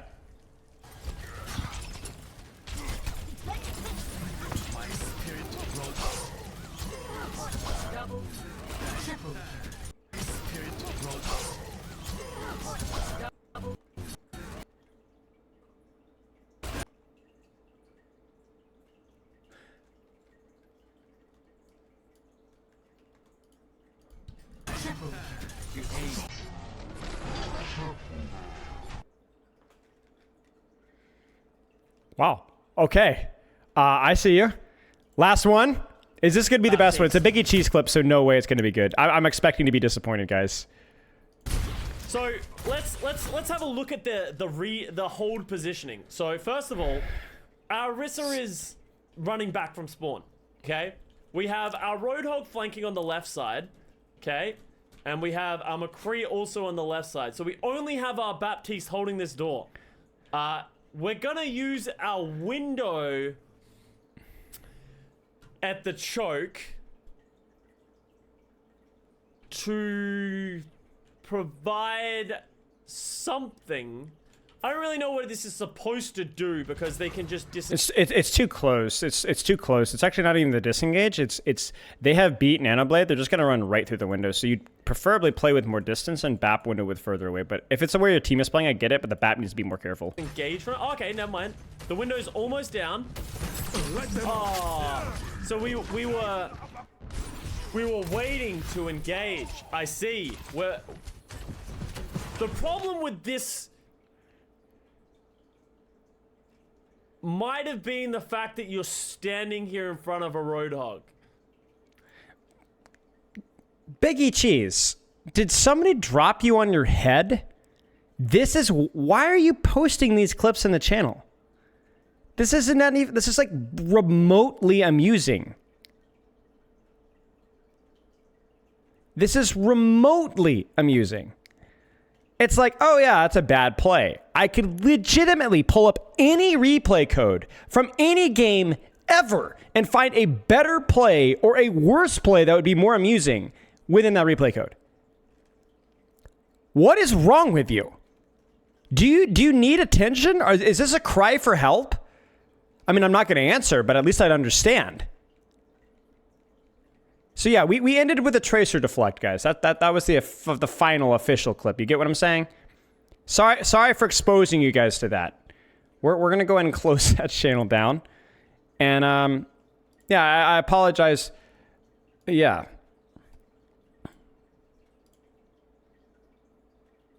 Wait, frick! I have to delete a channel there so I can move it into defunct. Meta Athena? Yeah, what are you going to do about it?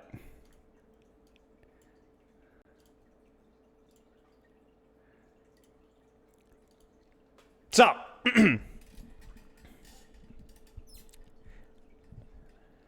Poke, we're moving on, dude. I got to listen, guys. Poke. I hear you. But I have to understand, I have a 93 elimination game to break down. So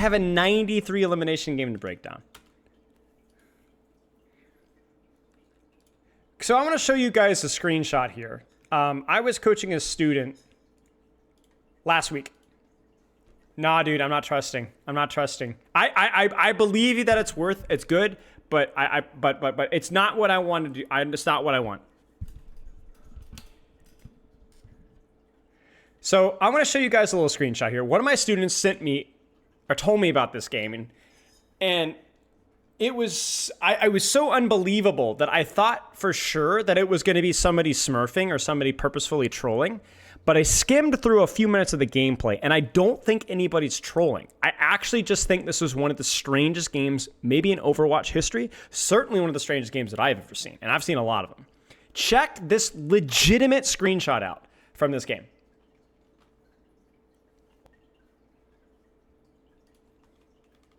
This is a real screenshot from this game. And the closer you look, the worse it gets. 91-3! The Ana went 63-4, and my support is 32 deaths. But it gets worse, guys. It gets worse. This team won! The yellow team won! This team lost! They lost the game! They lost the game. Now, I have not seen this. I watched a couple of fights because I wanted to make sure that this wasn't like somebody smurfing or purposefully trolling or whatever. And it's not. It's a legitimate... It's like a high level... It's like a mid-level console game, like a gold plat console game, I believe. I might be on the rank, might be a little bit off. So you're going to see some weird aim things, but it's more to do with like the rank of the person playing it and where they're playing. But this is insane. And we're going to pull up the code and we're going to break it down. I want to do it from third person because there's going to be so much to talk about. The obvious one is like, how the frick did my diva get so many eliminations? Wait, what is it? HRM. And if you guys want to take a look at it, it's going to get wiped, but it is HRMG93. I'll drop it in chat really fast. So if you guys want to look at it from your end, you can until it gets wiped. But this is it, boys. All right, you're going to have to wait, Aerithal. Let's change our title here. Worst game of all time. I mean, the reason why the limbs are so high is the D.Va. It's because it's D.Va. She just kind of sprays and prays. And plot twist, that's pretty much what happens here. But yeah, so let's get ourselves all cooking in here. And let's talk about how... So this is like a gold game. And yeah. So first things to point out here, that we have Ball, Moira, Mercy, Soldier, Sombra. Now the first thing that should stand out here in terms of the matchup is that there's just no damage on that D.Va whatsoever. You have a lot of pressure on a backline. You've got Ball, you have Sombra, you have Soldier, Mercy, you have Moira. There's all sorts of opportunities to trade backlines. Ana should have a hard time. Juno should have a hard time. Now, I know lower ranked players, and lower ranked players don't always make the right decisions in terms of who they should go for. So I'm expecting here some shenanigans in terms of probably just essentially frontline trading and honestly kind of inconsistent value at like doing anything other than that. Let me turn up the audio just a little bit. Let me know how the audio volume is for you guys. So Sombra sets up for backline. They scout her out. Moira is just, I don't know what the supports are doing. We're going to try to not bully too much here. Not that you guys are going to ever know who these people are anyway. But we are just dumping healing out. Fading because sure. Backline's under pressure. D.Va's hacked. And we're still dumping healing. Sombra translocates forward because that's, you know, what you do with Sombra. When you're under pressure... You should just translocate directly into the middle of the enemy team. D.Va's still walking forward. Sombra's on backline on the enemy team. So this is great. D.Va's still tickling and is 1 HP, but is unable to be finished off. Moira Mercy finished off. Ball slept, and the hulking bodies have started to slap into each other at high velocity. And this is classic Overwatch in gold. No real off angle, no real backline pressure. Let's just smash into each other repeatedly. Now, the good news here is that one of our DPS did take a flank. The bad news is that he's going to do nothing, run onto point and die. But that's okay, because the other side is also going to isolate somebody, and they're going to kill the Echo, so it's a trade. Now, you might ask me, what would an intelligent player do here? But that would be a silly mistake here, because we're not working with intelligent players here. We pop a Juno ult. Moira goes on a flank, I think just gets a little bit lost. It just gets a little bit lost. D.Va's popping off by doing the really elite strategy of just sitting down on point and shooting what's available, and you're starting to see where these eliminations are going to come from. You exist on point, people throw their corpses into you, and you're going to win games. But all is not lost, guys. All is not lost, because LPS Rainy decides that what makes the most sense versus a flyer. Wait, no, I'm sorry. 2 flyers. Wait, no, I'm sorry. 2 flyers and a Sombra. Wait, no, I'm sorry. 3 flyers and a Sombra is to go Venture, the character that tunnels in the ground. So obviously with this swap, we're going to have some incredible results. And the good news is that they use 2 ultimates to cap there. So we have a lot of our own ultimates here. Damage Orb. Shark is on the loose, just like their namesake. Shark is somehow just going to die. Okay.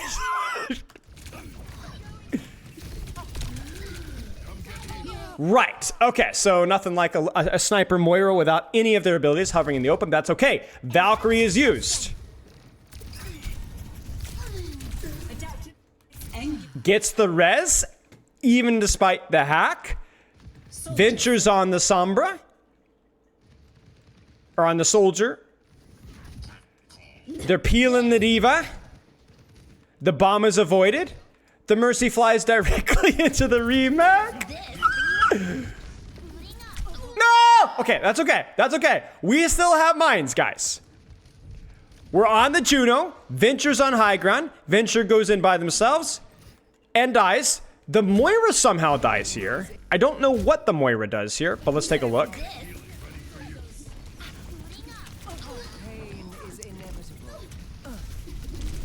Well, she's healing the voices, at least. Also damage sucking the voices. So things are going poorly, okay? To say the least here. And once again, the D.Va's just kind of existing on the back line here and taking 0 damage. So, unfortunate. I don't think we should touch here, guys. Okay. Like Lord Ishin Sword Saint says, hesitation is defeat, and Storm is quite hesitant, and we're unable to keep Storm alive. Moira also dies. I don't know how. She forgets to have Fade. And the D.Va is just running it down their throats. Mines are used. D.Va walks through the middle of the enemy team and kills the Mercy as well.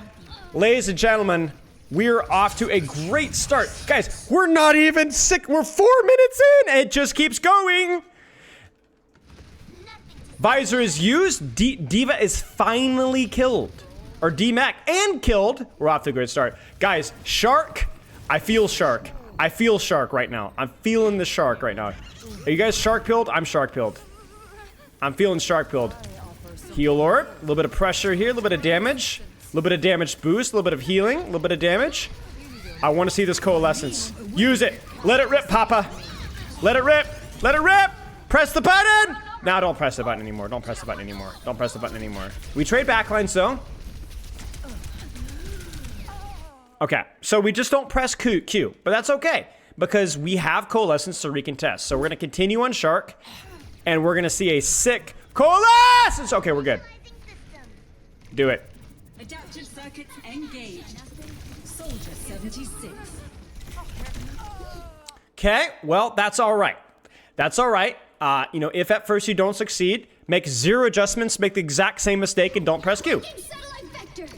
Juno ult is used. Everybody's staggered. D.Va is still just existing and holding down Mouse 1. But the good news is that we're coming out with Venture ult and Coalescence, which surely we'll use now.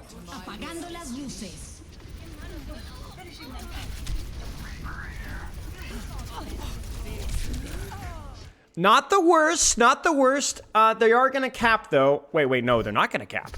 We're getting rezzed. Valk is used. Can we exist on point? The answer is yes. Rez on Moira. Can we secure a kill anywhere? Please. Please. On anything. Just shoot. Shoot. Mercy has given up. Mercy has given up. She is now pistoling the D.Va. She is pistoling the D.Va. She is gone. She's snapped. She's dead. Okay. Venture on the D.Va. Doesn't do anything. Venture being pocketed by Moira. Moira will live. Moira dodges the D.Va bomb. Damage orb thrown into a D.Va. Will we secure a kill? Fade away. Healing. Nothing. 0 damage. Everybody's cooked. Mercy's back. Dead immediately. And I think that's going to be our defense. Yes. All right. Incredible. For lack of a better term, this is the equivalent of deciding to build a treehouse, going to Home Depot, and buying plywood and paint.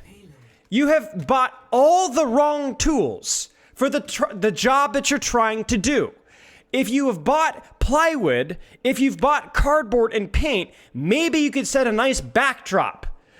But you're not building a treehouse. And so we've picked all the wrong characters for focusing D.Va, and yet continue to focus the D.Va. I don't understand that logic whatsoever. Maybe you guys can explain it to me.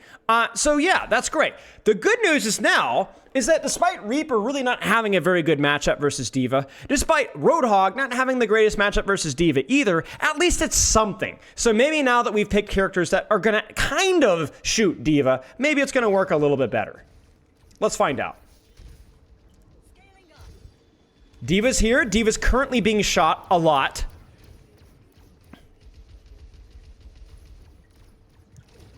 Reaper's being shot a lot. Reaper teleports to high ground. D.Va's honestly... Dude, what is going on? She's just sitting here. Mercy, to give her credit, is playing to live and does so for a little bit of time. I'm not convinced anybody's looking at D.Va or anybody's looking at anything. They do get a trade on backline. Okay, there we go. Very good, very good. And then Roadhog dies. Okay, so Sombra's trade, not the end of the world. Let's keep going. I honestly don't know what is possessing Shark right now. I don't know what's possessing Shark. Shark is hearing the voices. So, Roadhog slept, Roadhog hacked, Roadhog dead. That's all right. We're gonna be fine. Reaper's in, Sombra's in, we're on the backline. Mercy is dead again. We're unsuccessful at getting a backline trade because we were down one. And the question is, how long does Shark have to live? Let's see here. Are we going to go for backline again? Are we going to shoot the D.Va? Are we going to shoot anything? Hog on the flank. Hog can deal with the Sombra. Hog does not deal with the Sombra. Sombra dies to Roadhog. So here's what we have. We have real Roadhog on the flank versus the Sombra. Real Roadhog is unsuccessful. However, fake Roadhog, because the fake Roadhog is coming from the sky, is successful. And let's just admire this shot. Adaptive circuits engaged. Roadhog. What?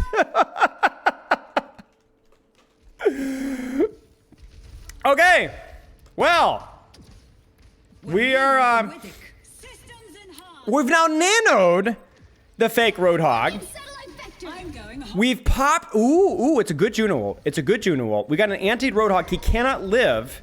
And Shark is convinced. I wish I had this level of confidence, the way that Shark is facing this D.Va, to like of any of my demons in my life. Shark, I will kill D.Va now. I will do it. This time, whether I'm on Moira or Juno, I will get it. I will.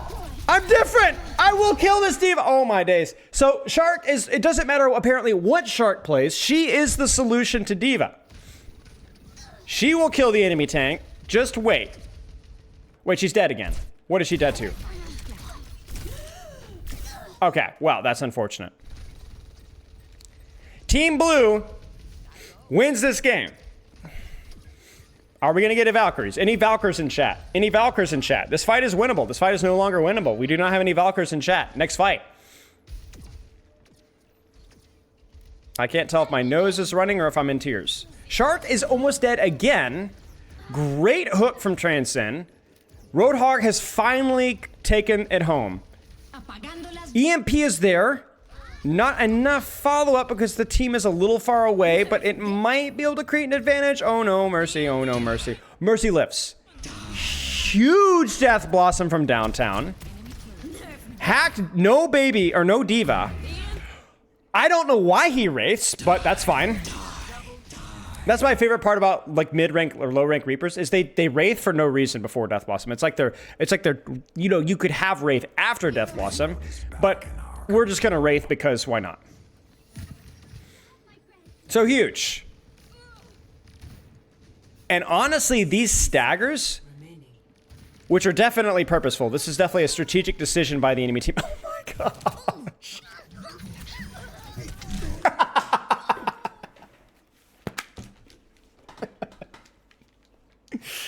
Dude, come on, man. Dude.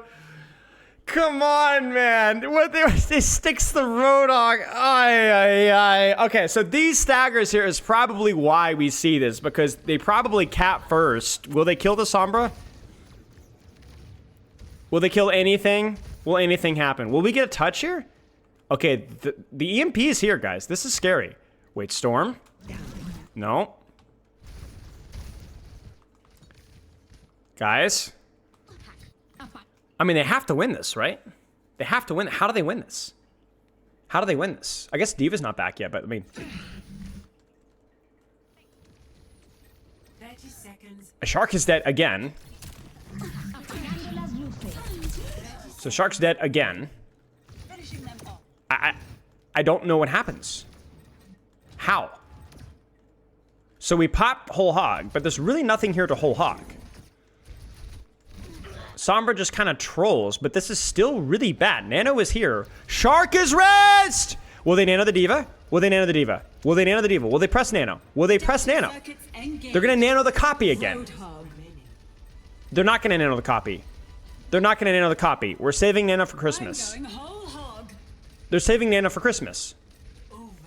I don't know what we're waiting for here. I've seen like 7 different opportunities to nano like 3 different targets, but that's fine because content, right? And Shark is touching point like a champion and lives. We're still holding nano. We're gonna nano now. We're gonna nano after the fight is over, after the point is capped, and on a target that's not even actively engaged with the enemy team backline. What the frick, man? Why? So we're off to a great start here. D.Va is just now gonna murder everybody. 1, 2, 3, 4, 5. My days! Incredible! And that's it. But you know what? They won the fight. Shark might be dead again. Shark is dead again. The funny thing is I think Shark has died just as much while they were on Moira.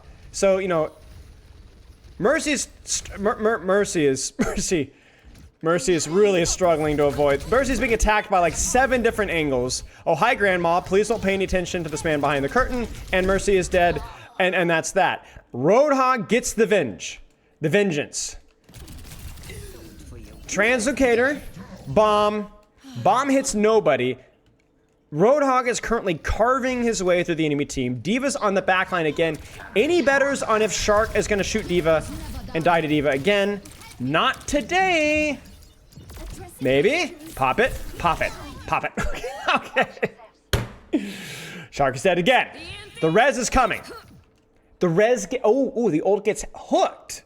But I think it still goes off and it kills Mercy. Shark, press Q. No, we're just gonna shoot the D.Va again. God's gift to divas is dead again. I don't know what percentage of the game she's actually dead. Actually, we could kind of calculate it. What do you think? How much of this is actual gameplay, guys? Like 22 minutes, 21 minutes, something like that. And if you're dead, like let's say an average of like with wave respawns, 8 times. 8 times 30 is 240, so like 250. So she's dead for like approaching like 4 minutes. She's dead like 20% of the game. She's dead like 20% of the game. Like in the spawn room. Adaptive circuits engaged. Reaper copy. We have 3 ultimates. We solo EMP the copy Reaper. Frick you in particular. Shark is dead again. She dies to D.Va. She dies to Anti-Nade. She dies to Idiari. She dies to Ana. Incredible. They force the Sombra out. Reaper's the sniper. Locks out. Roadhog is locked in. Shark is rezzed again. EMP'd. Big torpedo. How do they win this? She's dead again. She's dead again. She's dead again. She will not press Q. She will not look at anything other than D.Va. How do they win this? It has to be the Roadhog, no? Or the Death Blossom. 10 seconds remaining. Mercy's back. Sombra's out. Bad Translocator. She's on the floor. Sombras are just randomly pressing Translocator around each other. They don't even know where they're going. We're just like ships passing in the night. Sombra's dead. Sombra's dead. Huge play there.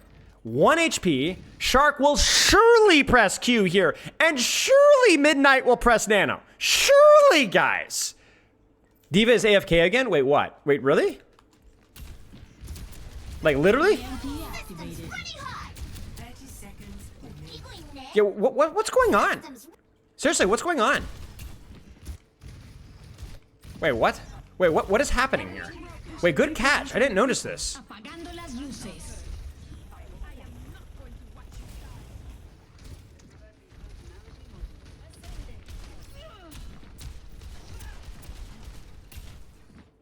What? EMP activated. 30 seconds remaining. Watch D.Va in last point first fight. Join me. She has to be smurfing? Maybe you're right, guys. But see, the thing is I watched her POV and it's not even good. Dude, you're right. You're right. I think you're right. Aha!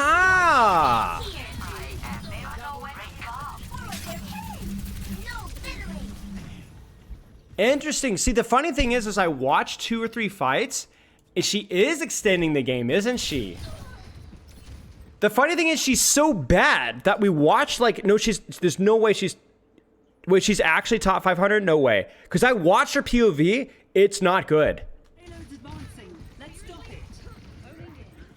Dude, you're right. They're waiting, they're trying to 1v5. Interesting. Yeah, they're trying to 1v5. They're trying to 1v5 with Nano.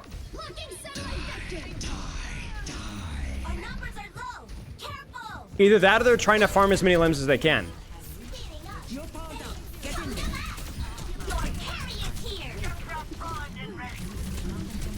Like, do you see the problem here? Look.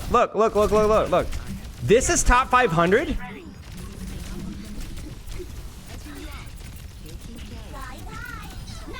That's top 500. Wait a second. Did this become a hacker watch? Wait, watch this, guys. Taking care of you.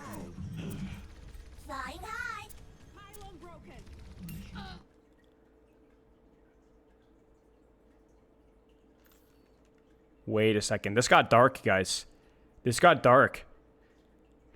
Is this console? Wait a second. I can't remember, guys.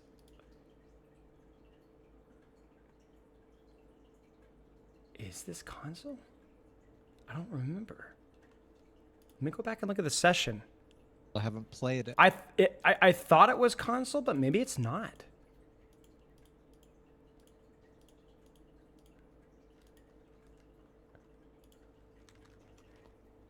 Yeah, I know I said it was console, but maybe I'm misremembering. Let's check here. Let's check here.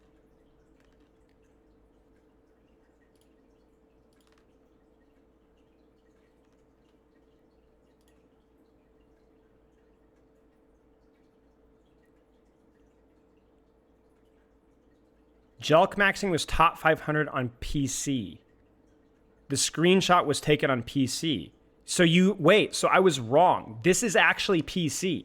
Hang on a second, guys. Hang on a second. Hang on. We gotta go back.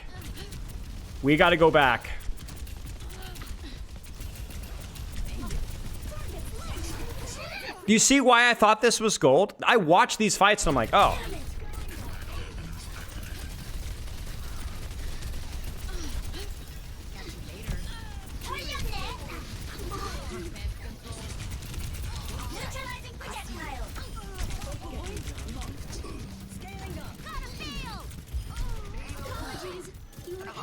Nah. There's no way you look at that snap. Unless it's a replay viewer bug or something. Alright, we're on it. We're on it, guys.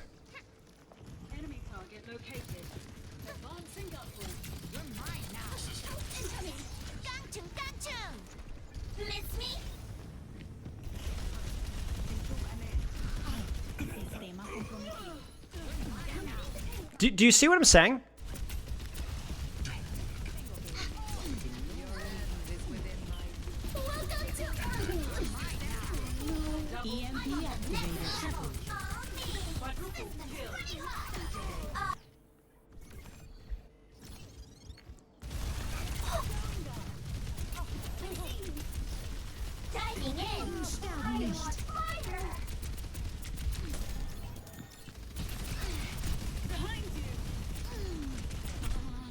Duplicating Soldier 76. No.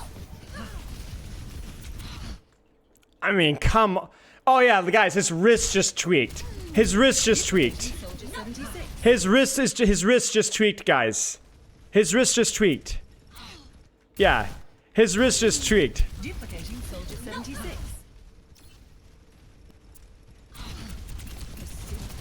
Your aim does that? Lag spike? Maybe so.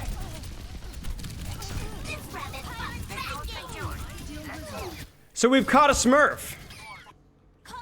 We've caught a Smurf. If not hacking.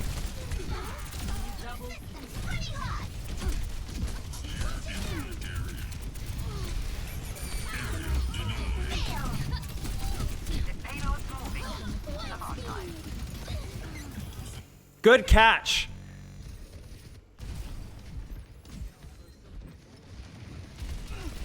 Enemy contact.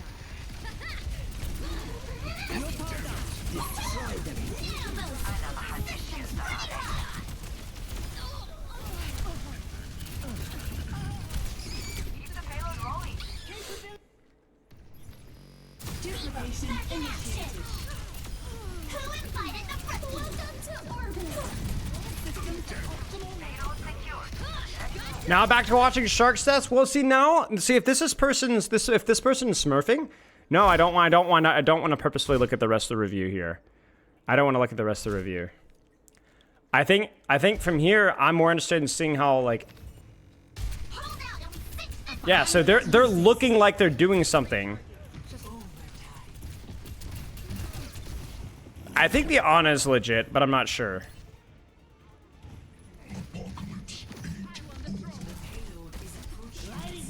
Yeah, see, they're just existing. This is a troll. This is a troll. This is a purposeful troll. We'll watch 1 or 2 more fights. I know.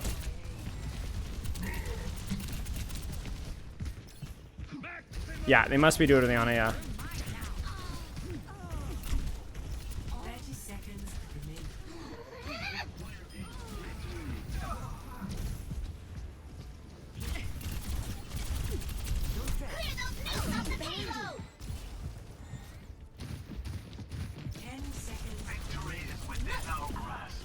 See, this is griefing. They're griefing poor Shark.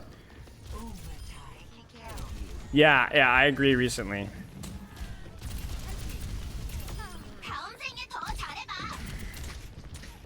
The payload has reached the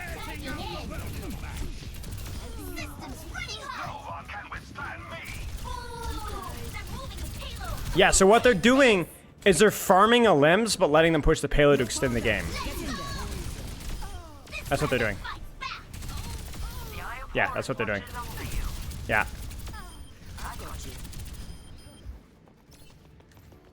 The real question is, did they try to win?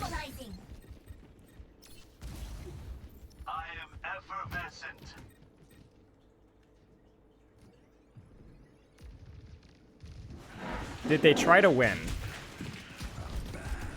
It's a skill issue. Flying high. I think they're just spawn camping. Yeah, did they even try to win? Yeah, they're just spawn camping. Ladies and gentlemen, nerf this. So my question is, did they actually try to win the game when it mattered, and did they fail? I hope the answer is yes, because that would be really funny. Chat, they tried to win. I think they tried to win. I think they tried to win.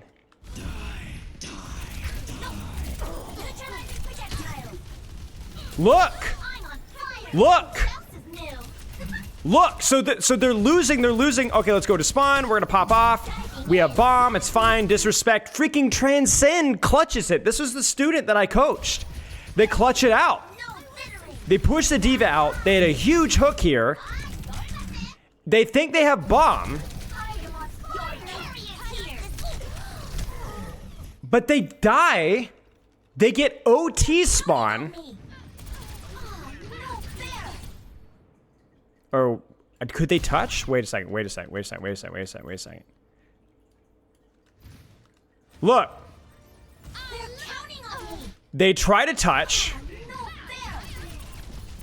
I don't think they could have touched.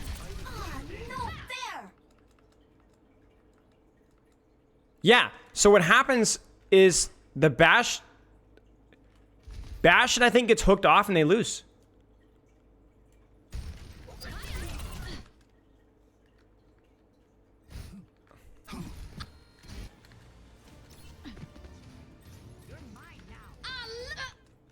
Ana was dead. Ana was on Juno.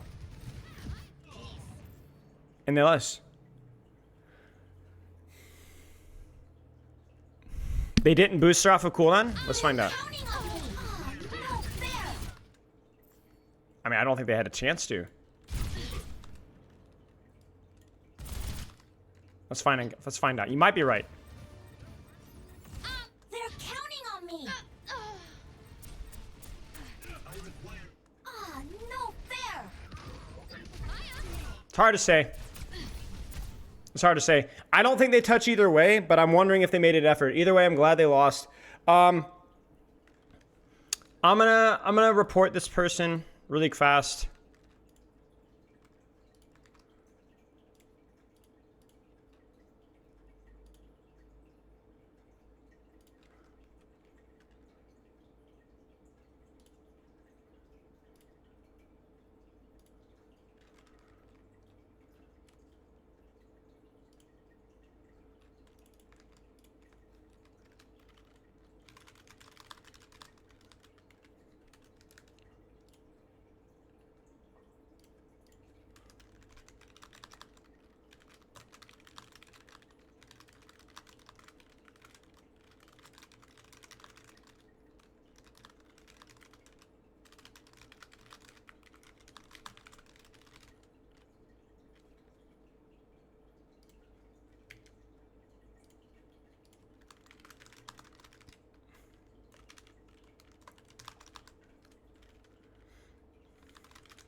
Unlucky.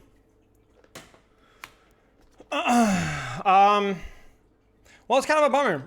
It's kind of a bummer. Like, that would have been a fun game to look at, but I assume it was because of it. Arthal, didn't you have a clip that you want to post?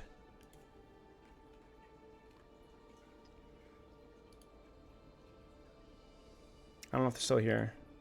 Because I saw you cashed out. Drop the clip.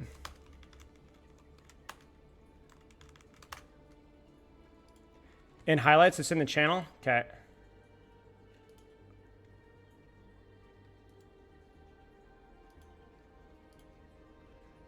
Samitos in my DMs. I can only imagine. All right, dodging ults, missing orbs. All right, what do we got here? Do we look at the Ana Mythic yet? Not yet. We will.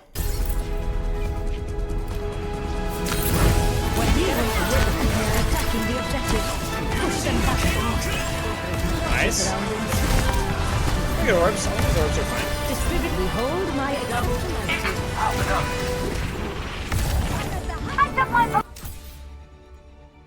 I'm not gonna lie with you. I don't get it. They didn't even like try to pursue it all. Like, you hit some orbs here, which was nice. I mean, you spent 10,000 channel points for like a mid highlight. The Genji fashed into you. Yeah, I know, but like, you dodged one ult essentially. Like, the nano just was like a walk away. I mean, I guess sim means I haven't been eaten recently, so we're like kind of take whatever. But like, this is like a This is like a dry cracker and like weak chamomile tea. This is your highlight? Like, I thought for sure we're gonna see a primal dodge here, but no. Yeah, okay, well, I can't tell if I feel sorry for you or if you should feel sorry for me for having to watch that. I don't know, so, yeah. What happened with the code I gave you?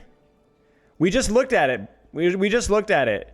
Turns out Astro Panda, so chat, there's Astro Panda right there. Turns out you had a Smurf in your game who was purposefully extending out the game by pretending to be engaging, but actually were basically AFK. And then looks like they tried to win it at the end. We can't quite tell, and then we think they messed up.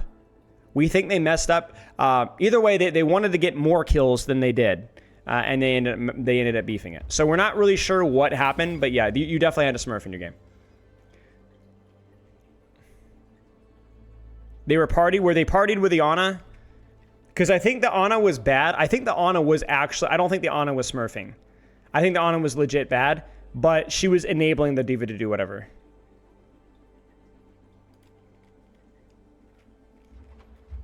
DPS. Interesting. I wouldn't see that one coming. Maybe they're boosting? I don't think they would be boosting. I think they were just, looked like they were just trolling. Otherwise, you just end the game ASAP.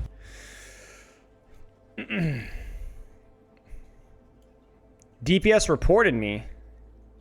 Your DPS reported you? Or their DPS?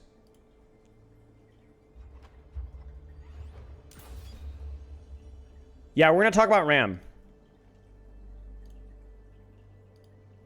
Their DPS? Interesting. Yeah, they were probably just a tool, just like trying to like stir the pot. All right, chat, I'm going to pee really fast, and then we're going to talk about Ramattra, because this is going to be a pretty interesting discussion. I think you'll enjoy it. Be right back. Said I was a Smurf? Yeah, I mean, that's them trolling. That's them trolling. What did you do?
All right. RAM and interesting. I'll believe it when I see it.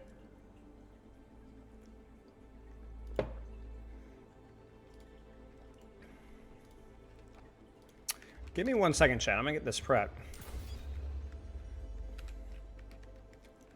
Let me get some notes prepped here.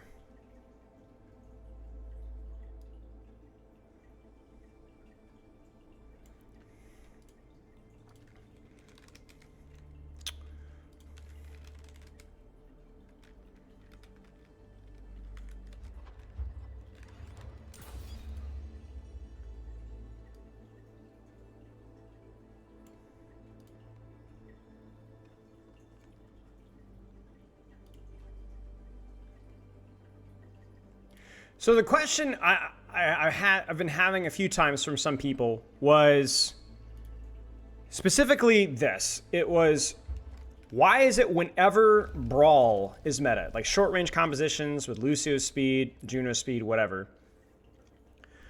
why is it always that RAM is played? Almost never do we see, at least at the highest level, do we see Orisa stuff. You know, we see Orisa occasionally, right? Because sometimes she's super overtuned. But more often than not, especially in higher levels, it's RAM, right? Occasionally we'll see Orisa, occasionally see Zarya, but almost never. But we never really see Rein. And I guess occasionally you see Malgo when he's overtuned as well. So what does Ram bring to the table? Heck, what does Orisa bring to the table that the characters like Reinhardt don't bring? Because a lot of what we're going to be talking about with specifically Ramattra is absolutely going to extrapolate to other characters as well within the Brawl mode. And the first thing that you need to understand is like, how does Brawl function? So what I'm going to do here is I'm going to pull up Paint really fast and we're going to get cooking. Essentially, this is how Brawl functions, okay? So you guys have heard me talk about like off angles. Let me actually change the thing here.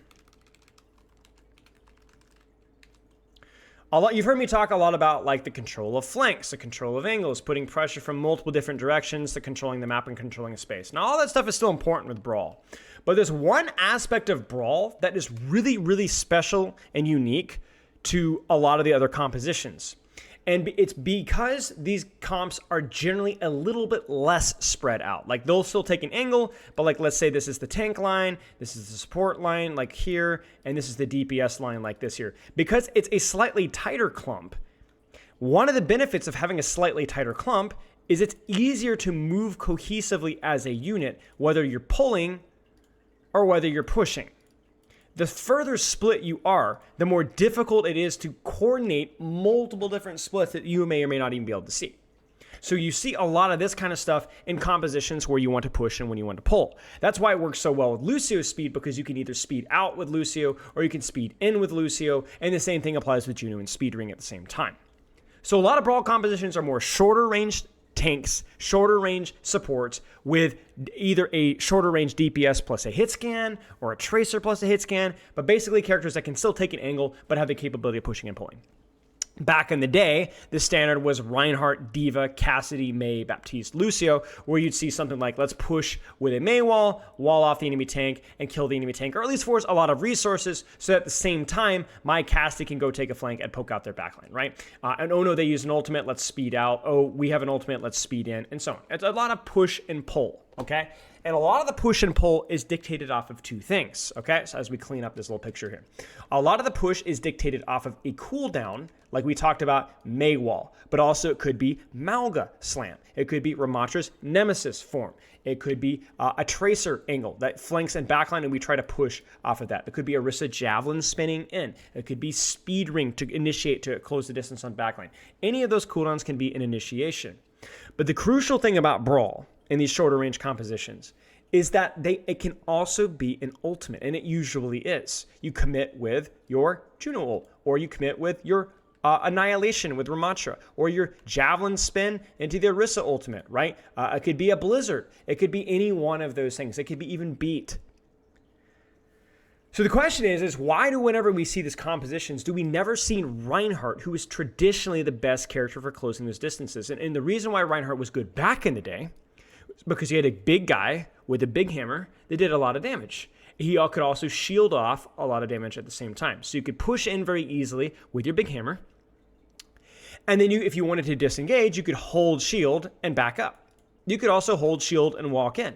Ryan just took less damage while moving around and did more damage when you were within his direct proximity.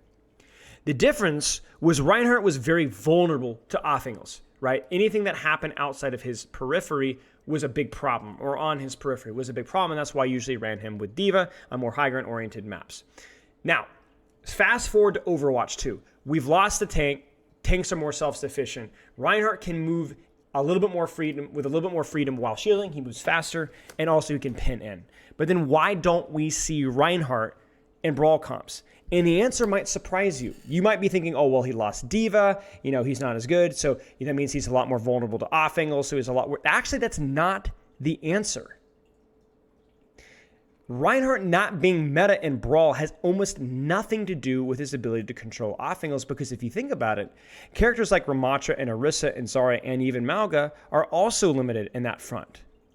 The difference between Reinhardt is that when he's shielding, he's not doing a lot of damage, right? So he's either putting pressure or doing nothing. He's a lot more tempo-oriented, ironically, compared to Ramattra, who's almost always providing some sort of value.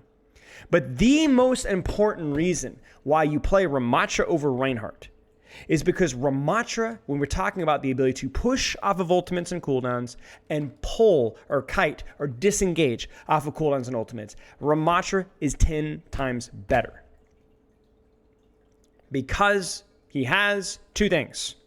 Number one, this. The speed that is inherent while being offensive. A Reinhardt can pin, but he can only pin once. Ramattra can simply walk in at an increased speed, creating space off of the push.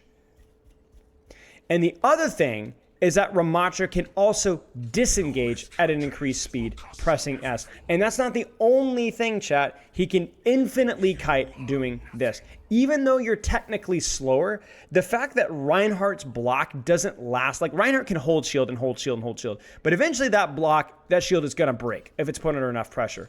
Ram, never.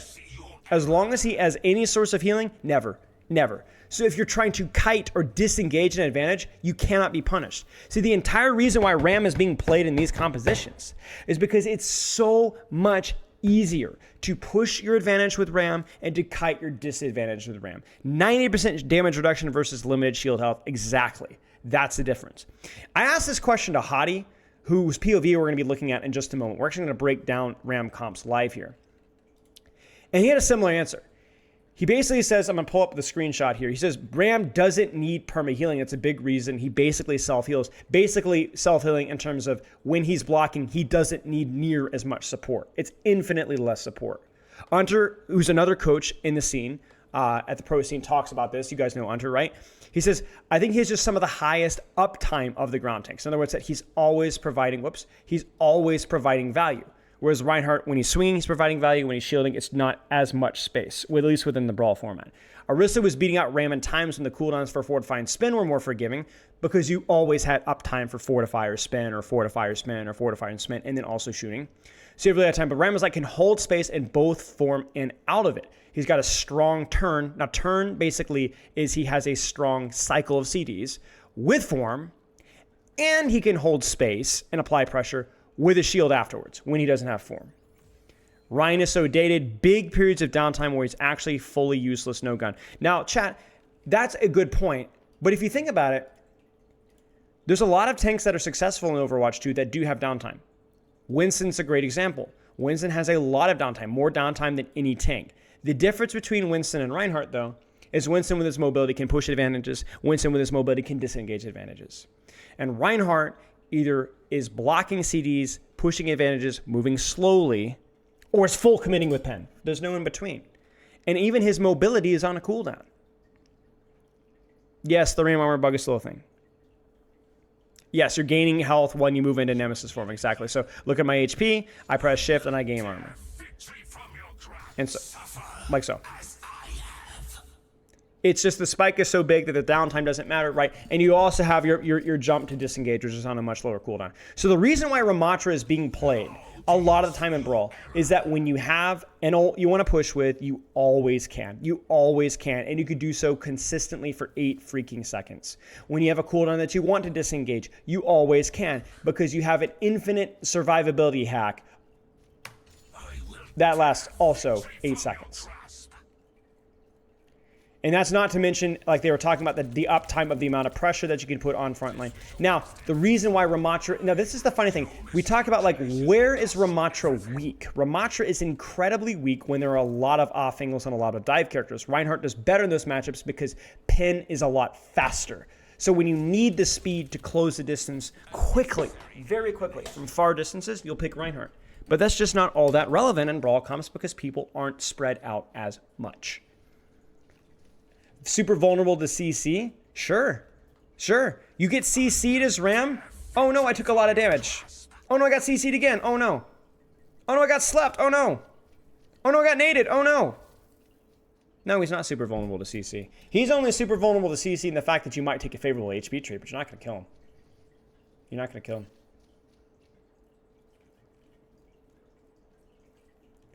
Ram as a tank has a lot of vulnerability because his ability to apply pressure on range on mobile characters is really bad. Like, his poke form is really only good in short to medium range. It's not good at long range at all. Not at all. It's very difficult to land. I've had people say, oh, it's a skill issue. Well, you're saying it's a skill issue versus the best players in the history of the world. Like, you're an idiot if you think so. It's just the projectile speed is a little bit slow. His shield is also too long of a cooldown to apply consistent long-range pressure. But when you get into a small contested space, Ram's ability to push and pull is really uncontested. And it's why he's such a failure of a tank design. Because he essentially has overwhelming weaknesses that only work in certain situations.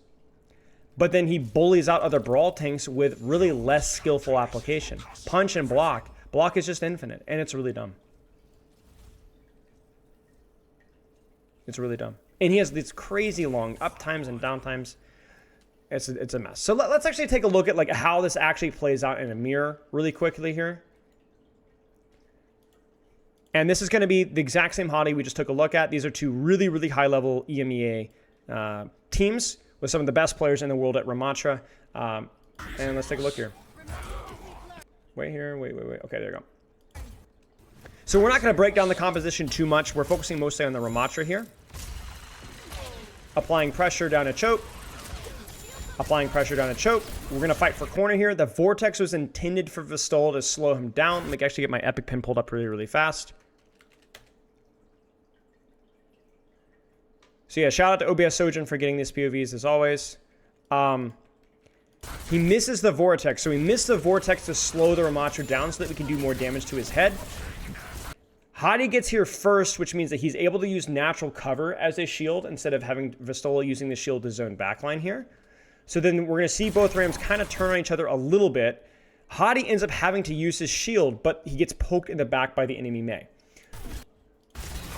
He's going to use his Nemesis form to disengage, to rotate out. And the question here is, can they isolate Vistola? Or can they isolate Kevster on the angle? I mean, look at this. Vistola pushes his advantage. Oh no, I'm losing that advantage. I use my block and I get out. Shield, more poke, more pressure, more pressure. Shield is literally invulnerable. Almost literally invulnerable when it's being used, which is another reason why the cooldown sucks. The HP of the shield is just so much that it doesn't even matter anymore. They're going to try and push out the off angle at the same time. And you can look at Hottie. The reason Hottie's blocking is he's just trying to avoid taking too much damage. He misses the Mega. Vortex is to get out. And you notice how fluid this is. Like, you essentially are constantly able to kite, push, whenever and wherever you want, as long as Nemesis form is available. And this is the kind of stuff that Reinhardt can't do. Not to mention the effective heal from Nemesis form, right? He just is basically able to sustain and move around the map almost at will, as long as the targets that he's going for are within physical reach. As long as he can reach them, then there's really no limitation with what you can and cannot push.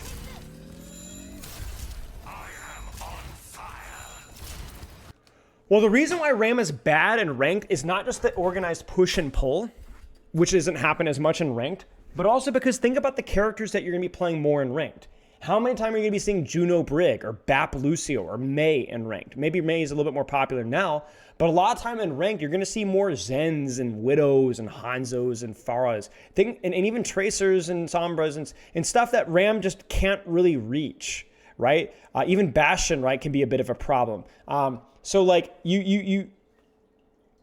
oh yeah, I guess Bastion's a lot different with the armor changes. I forgot about that. But yeah, there's an Ana's, right? So there's like things that you can't really reach and that can poke you out. As long as everything's happening in this choke, that's just where Ramattra is good. So he fits, basically what Ramattra is he fits a niche super, super, super well. And while you might think, oh, that's a good character, well, if you look at all of these characters here, Ram is the only niche character in this. I've coached all of these characters. I've coached Ashe hybrid dive comps. I've coached Ashe hybrid poke comps. I've coached Ashe hybrid brawl comps, shorter range comps. I hate using those terminologies, but we will for just the sake of this video. Mei's hybrid. Mei doesn't really function as much in dive compositions, but Mei's a very flexible DPS in short, medium, and long range. It's more of a skill issue that a lot of people haven't found that success with her. Juno is very flexible. Ana is very flexible. Heck, even Brigitte, very flexible character. Ram fits this archetype and is just the ugly duckling in every single other situation. Right? So, look, and there are 0 Zens anywhere. It doesn't matter. It doesn't matter. You can't play Ram versus a bunch of poke characters. You can't play Ram versus a bunch of dive characters. He fits this one little archetype and just isn't all that good outside of it. Now, he's okay, because the character is a little overtuned right now. Like, let's also not lie to the fact that Ram has crazy armor right now, that's not part of the problem. Of course, he's going to be played in maybe suboptimal situations just because the character is overtuned. But largely as a whole, that's not why Ram is played. They're going to push in. Look, see, this is the problem with Ram. You look at this here. If this is Reinhardt, he's dead. If Reinhardt, even current Reinhardt, makes this mistake and walks through this choke, you're going to pin, he's going to counter pin, and then your team's going to be able to at least clean up Force Lamp. You're going to at least get a massive cooldown trade. You know what they got instead? They got a shield, a Nemesis form, and then the guy just blocks. Like, that's it. That's all you got. Congrats. Now you can get a cooldown trade elsewhere, which is how these things work. But it's never, the punishment is never directly on the Ram. It's like, oh no, my Ram took too much damage, so my backline suffers, kind of a thing. Almost ever. In fact, the only reason Ram dies here is because the damage boost is just barely enough to be able to finish the kill. That's it. The damage boost from the Juno ultimate. It's silly. They just walked away, right? You could see the push value here from Hadi, and you could see the pull value there from Vostola, even though it was like obviously walking into a nasty wall. And there it is again. Here it is again, guys. Look at this. So the strategy here for Mei players, and this is Backbone's mistake here. I don't know what Backbone's thinking. I'm not going to lie with you guys, because you should never, ever walk into Ramattra. You wall the Ramattra basically to force Nemesis form, so then he can't push you as much. You can't actually push the Nemesis form with Mei, because he just punches you through behind his shield, forces your ice block. Now we just live, we punch the Mei, Mei's a little close, we refresh with Annihilation, and Ram's just honestly all the way in our backline. That's a speed ring, Nano, Ramattra, and now we're just gonna block and live and block and live and block and live and block and live and block and live and block and live and then shield and live and then more shielding and living, and then we're gonna push backline. Oh wait, no, he's immediately teleported onto my backline because he's been sped in his Nemesis form. And this is kind of what Ramattra looks like. It's one of the most boring, top 2 most boring tank mirrors in the game, I would say.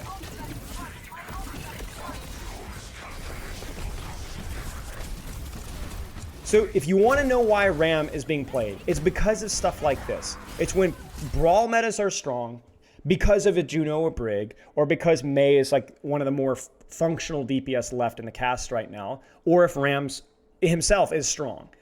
Then you see compositions that play like this, and a lot of it is just basically push-pulling, creating small CDs advantages that you can then capitalize off of afterwards. But it's really it becomes often a very spectator sport for both Rams, where you're either pushing very hard on backline, and then, or you're watching your Ramattra get essentially walled off and just hold block the entire time. The reason Brig is being played is because of Juno and the speed, and then Brig can pocket from range. We're not going to overthink it. I'm not going to explain this matchup too much. Oh, we got a massive cooldown trade on the Ram, but our Mei kind of overextended, so Mei's going to be forced out. Wait, Vestola's killable. No, he's not. Everything dies but Vestola. We'll watch a little bit more here, but this is why Ram's played. This is why Ram has always been played. This is why Ram will always be played until they rework his Nemesis form and his Omnic form.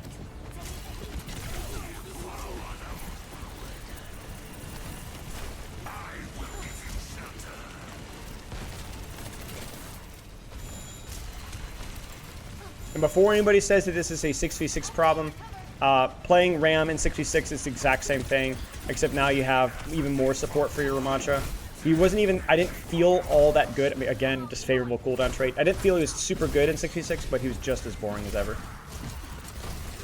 This is so boring. Look at this, guys. Are you not entertained?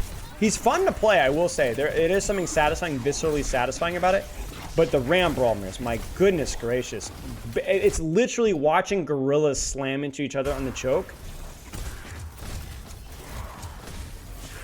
How necessary is Mei with Ram mirrors? She's pretty good. She's pretty good. She's just a decent short, like, whenever comps are more congested, Mei wall in utility immediately skyrockets.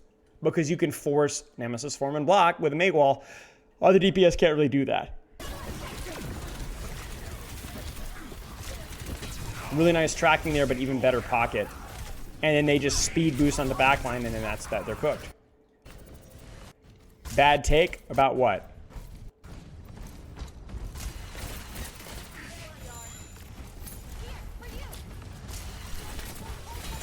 Having to choose between offense and defense is Nemesis is great. That is interesting. You never choose between offense and defense with Ramattra. Never. It's always offense until you don't have the HP to do so. Or you have a bad cooldown trade. There is no blocking for your team. There's only blocking when your HP doesn't enable you to go forward anymore. You just offense until you can't anymore. Or you offense until they use something on you. There's no, you don't do Nemesis form differently. You know what I'm saying? What's the most optimal way to Mei wall in these mirrors? If you can catch the enemy Mei, that's the best thing that you can do, because then your Ram can force the engagement on the enemy Mei and force Ice Block.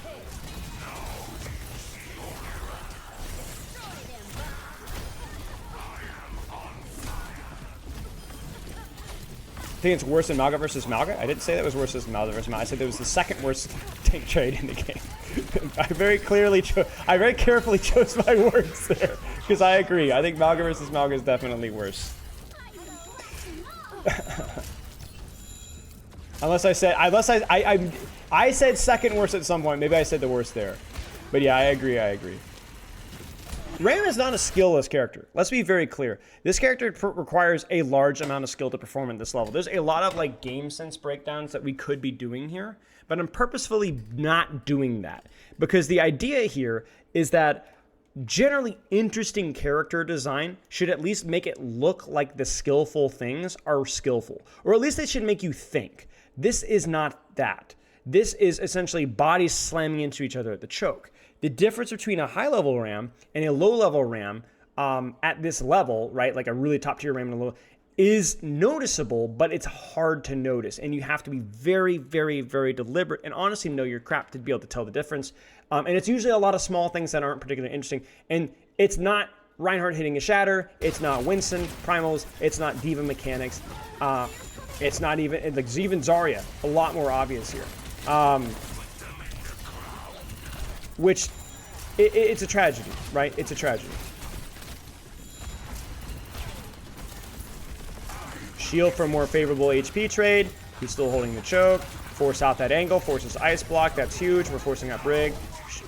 Nemesis form, then uses the Vortex. Vortex there was weird. I think they needed to use it to set up the Blizzard instead of the other way around.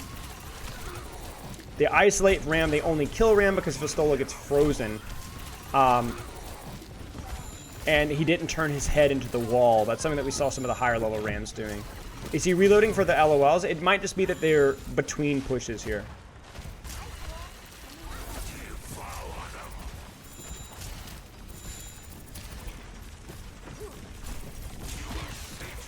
You only use Nemesis really to survive if the enemy team gets a major cooldown trade advantage, or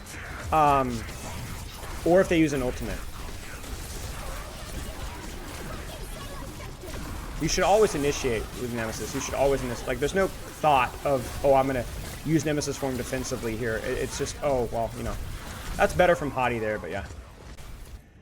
Anyway, we'll stop there. We don't want to go down this rabbit hole too deep, but I think the key thing to point out here is that Ramattra essentially is so front-loaded into his Nemesis form. It indirectly makes it that when we're pushing an ultimate advantage, kiting an ultimate advantage, pushing a cooldown advantage, kiting a cooldown disadvantage, that you're not going to have a better tank than Ramattra. Even Orisa, because she's slower, because she can't javelin spin and shoot, because she can't javelin spin backwards at the same time, right?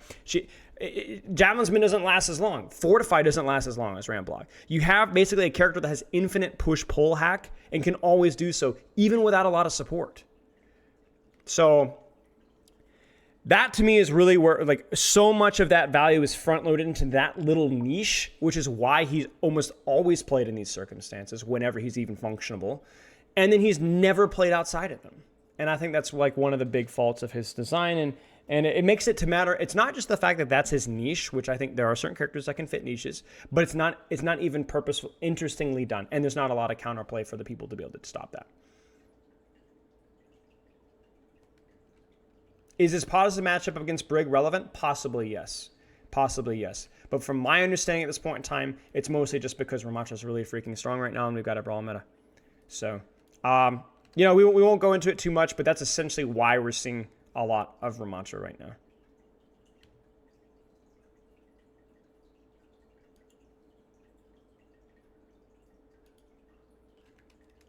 Challenge spin 8 seconds.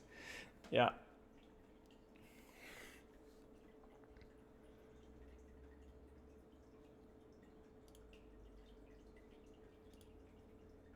Yeah, it's interesting. I think Ramattra as a character has much potential. Much potential. I think there's a lot of good things about his character. I think Nemesis form is a cool thing. I don't like the way block is utilized. I think even Vortex and Shield have potential. I think his weapon and Omnic can function. I think the truly only dumb or essentially unredeemable is the way that currently Annihilation is implemented. But I think everything else just would need rebalancing, retweaks, you know. Yeah, we're done with Ram. What do you guys want to see? Gameplay? I'm flexible. I would say... Wait, why is my internet conked?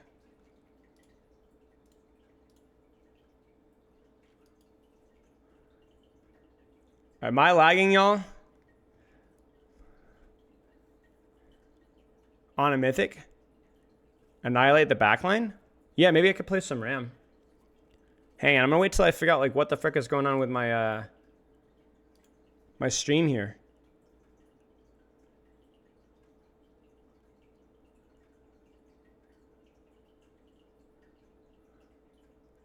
Weird. It's weird, my internet like completely zonked there, but I'm not really sure. It's still looking really low. Let's jump into the practice range and see what my latency is like here. Looks like we're good now.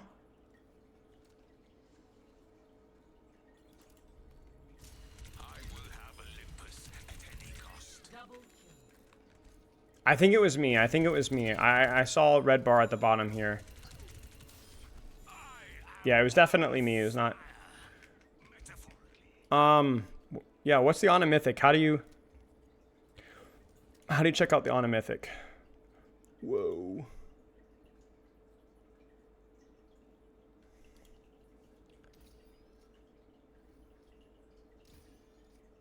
Wait, I gotta hear what's going on. I gotta shield properly.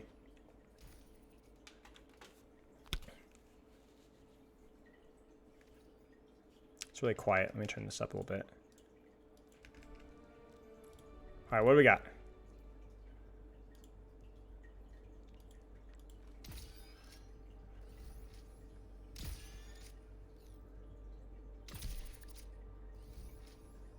So it just sounds different, right?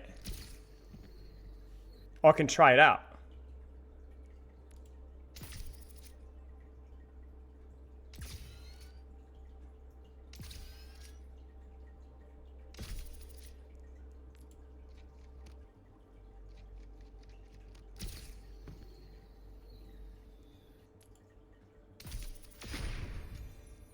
Oh, that's cool.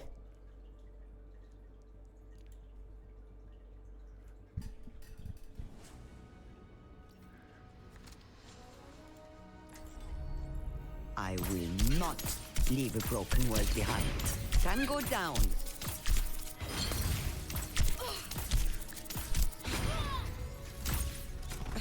I'll keep you up.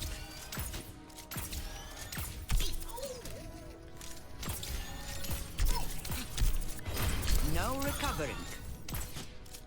Acer Panda, don't worry about it. In a Smurf game, it's a wash. Don't worry about it. Go next.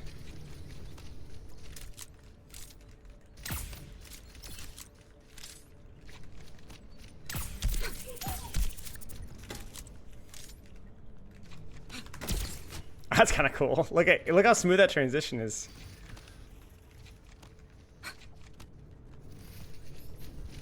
I wish I could see it.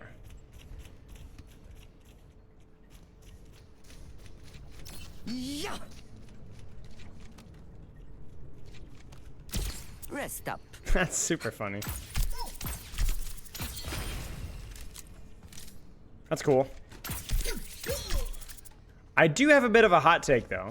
Try scope shooting an enemy than an ally to heal.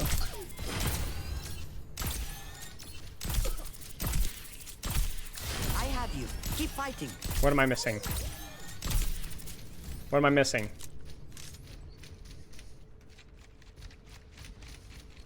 Oh my gosh.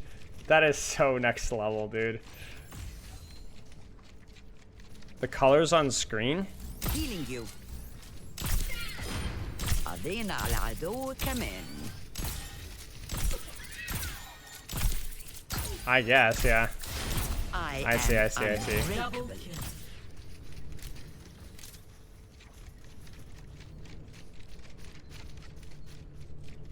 Got it, okay. I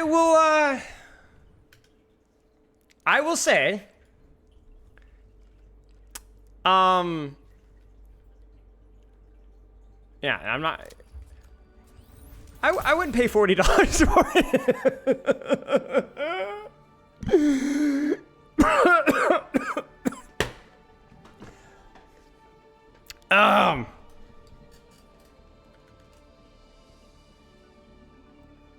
So, but, you know, people got cash to blow, and that's, I think, par for the course from the cosmetics that I know of in other first-person shooters.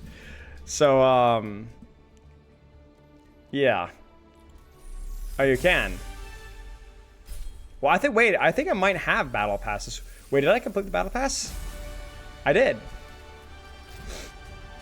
Yeah, there's been a couple of rough mythics recently. I think I skipped the Ash one entirely. Stoneworker. You have 80? Well, I'll hold off. I'll hold off for now. Do we want it? Let's try a ram game. Let's try one ram game. They could have done better. I mean, I guess. It would be cool if there's a is there a unique nano animation?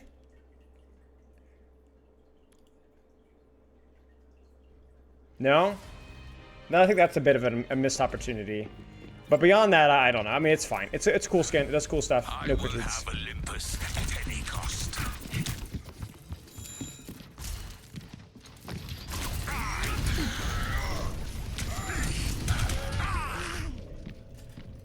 The Ash skin is horrible. I'm not gonna lie to you guys. That Ash skin is the worst. And hot take, I think the Tracer one didn't work out as well either. It just doesn't work for her character. It just doesn't work for her character. I can keep spinning the sleep gun, that's true. Are we learning something from the rain gameplay? I might narrate it a wee bit, but probably just for fun. Select your hero.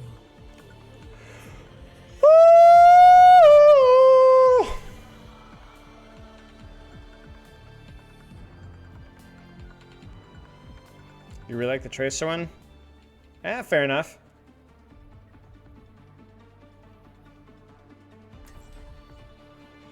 I like the Orisa one because it was simple, but it looked kind of cool. Tracer one, I give them credit for trying something, but it just totally whiffed in my opinion. Game too loud? Alright.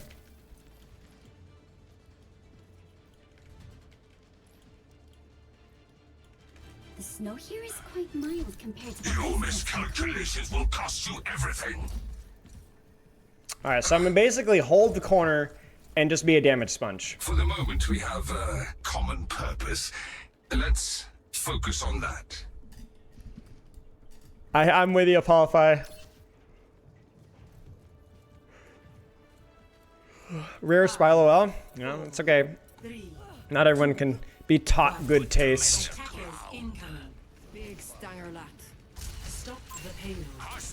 See, like this versus this, I literally have to be a damage sponge on the corner because my weapon isn't good enough at range to actually threaten these guys.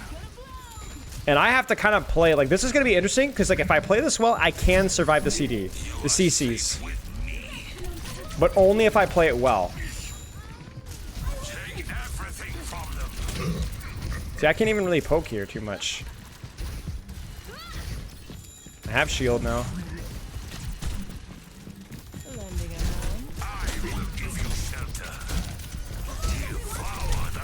You do LOS. I will tear victory from your grasp.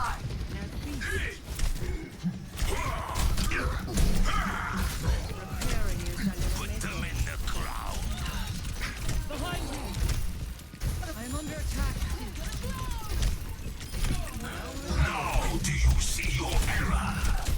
Frick. Fun! Whee!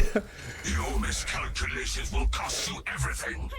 And like I can't realistically push Anna's in there by leaving my corner. You know what I'm saying? But this doesn't look hot as Ram because this is Ram versus the stuff that you're normally gonna play versus in rank. This is exactly what I was talking about. This is what the Ram experience looks like when you are playing a Ram here.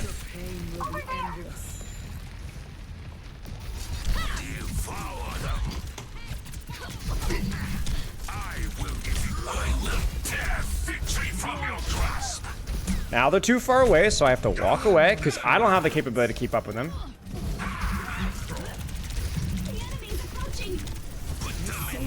Block off the shielding. I'll chase. Frick. I probably shouldn't have left choke.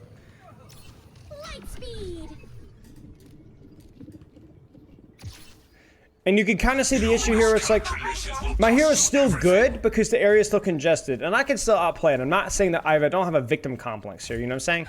The character's fine because the map's okay. But my options are so limited versus just a standard backline. And you can't really blame Ana Zen for this because it's funny how it's all the usual offenders like Roadhog and Malga and... guys.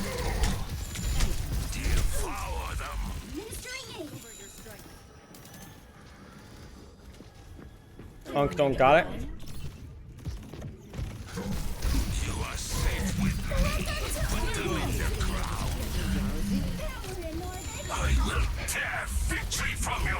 Oi!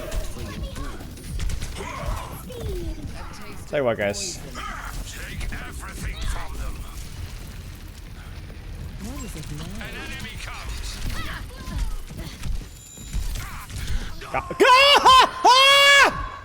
Okay, my bad. Actually, I had Nemesis from there.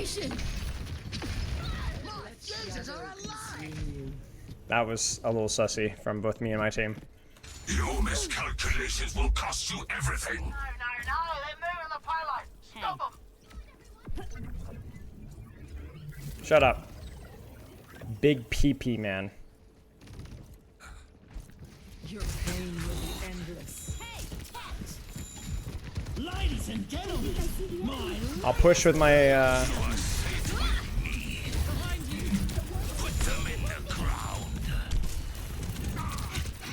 push him out, he's out.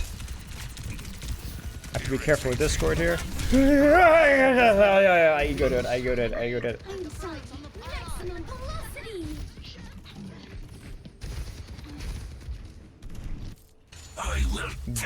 Bait? From your grasp. Get locked, Spylo? Hey, buddy. Now, see, this is all part of my strat. I'm explaining to you guys why this character freaking sucks. By demonstrating the limitations of, like, oh, my bad. My Moira just jumped off the map. Can I make this jump? No, I cannot. I'm gonna be dead here, guys. It's been a good one.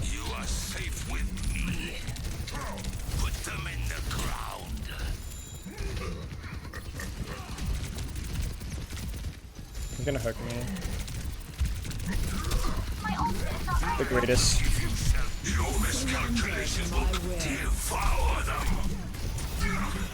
Can't push anything at all. Into the eye of got you in my sights. You are safe when put them in the ground. Now do you see your error? Fine, engaging.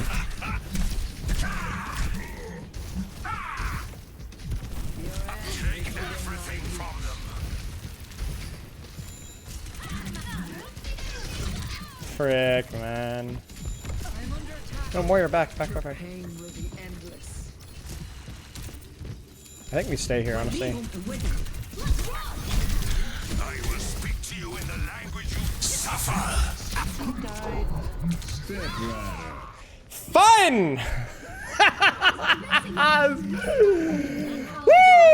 And I'm not even joking, that wasn't even a bad trade. And ult to hold space as long as they did versus that combo, we win the fight because the Roadhog gets no support. You're unstoppable in that tiny little vicinity. Put them in the ground. I will give you shelter. Bad guys, take them out. Moira showed you how to lap and all, of course, because you can't even force my ultimate in this comp.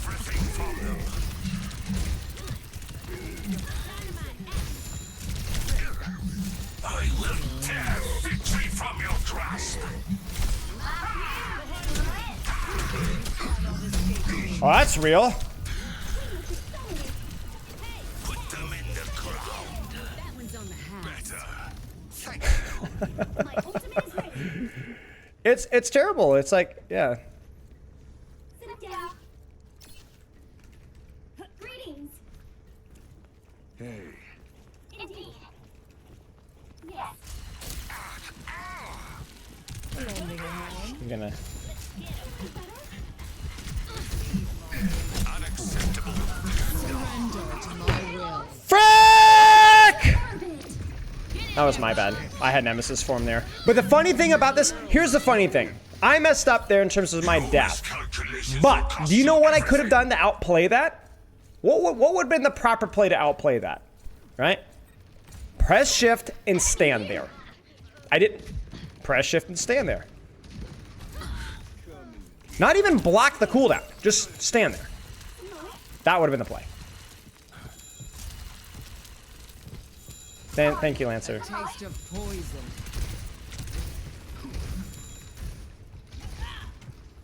We're backing someone back as well.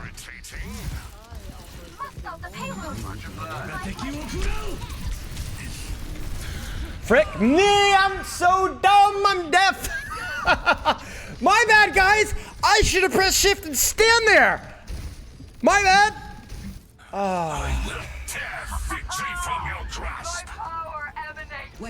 Dang it, man. Put them in the ground. Pass into the iris. Oh, you know what's coming. Now do you see you suffer as I handle?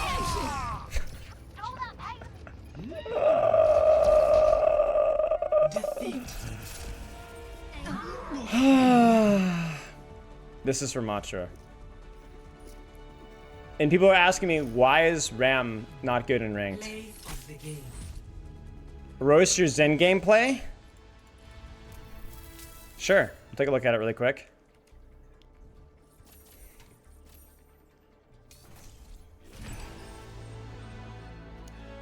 Drop it in and we'll take a look really fast. Thank you. Thank you. I appreciate you all. You guys are all too kind. I take no responsibility for this unless it's a good play. I don't take responsibility for that. I do take responsibility for that. I don't take responsibility for this. I don't take responsibility for this. I kind of take responsibility for that. It was okay. It was okay. It was all right. Thank you, Myra. I apologize for the performance. My Twitch chat was telling me what to do exclusively, and I made the mistake of listening to them. All right, chat. What should we play? We'll do. If I were to play 2 games, 2. No, just one game. Let's do one. One game. What do we play? May? No, I'm not, dude. Every time I ask this question, I get a wrecking ball vote. No. Is Hero Misery all done? No, it's just done for now. We'll be bringing it back in the future. Probably progged. It's an interesting idea, Doom. It's actually a good idea. Yeah.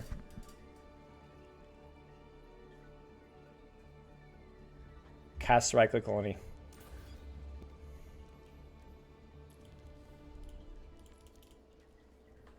Great to hear. The spamster? No. I never can find Mei. There she is. Come on, Snowball. They need our help. Just got back. What's going on? I can't tell you. It's a secret. I wish I could, but I can't.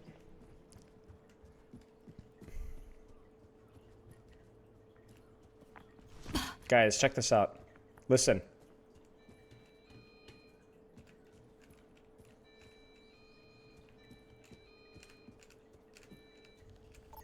It's a motion sensor.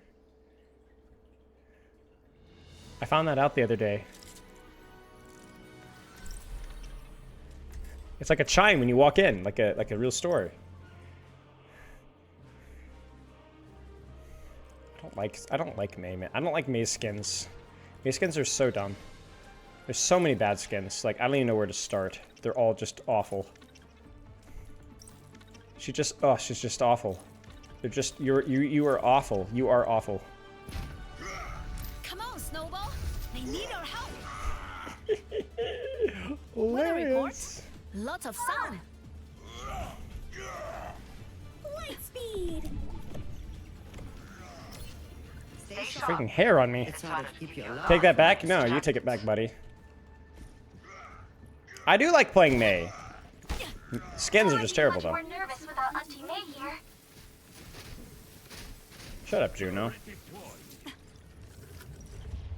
not getting in a character. Okay, we're playing Harun here, so I will poke and then back. Don't buddy me, pal. Don't pal me, buddy. 1. Attackers incoming. Defend objective A. It's time. Are we ready?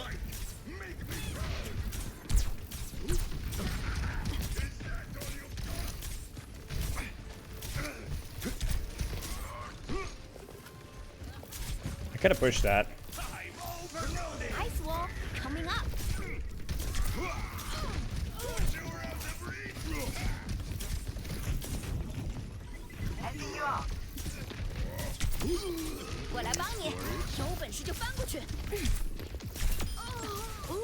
That's precise.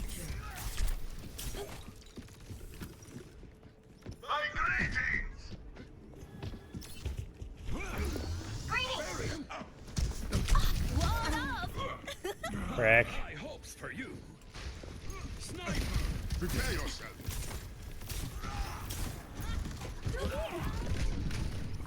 That's what I said. Ice wall coming up.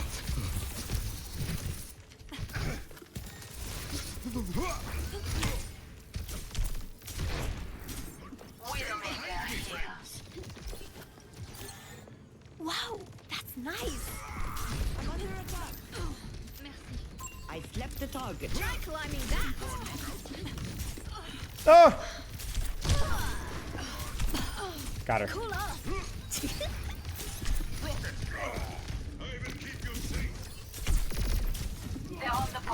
I was waiting for Rez.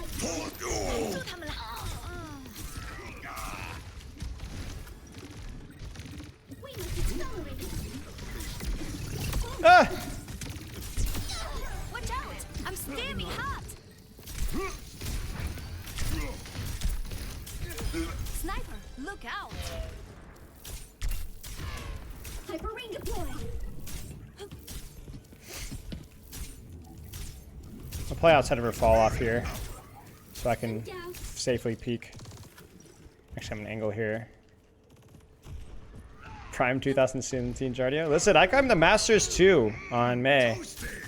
Not in a boosted.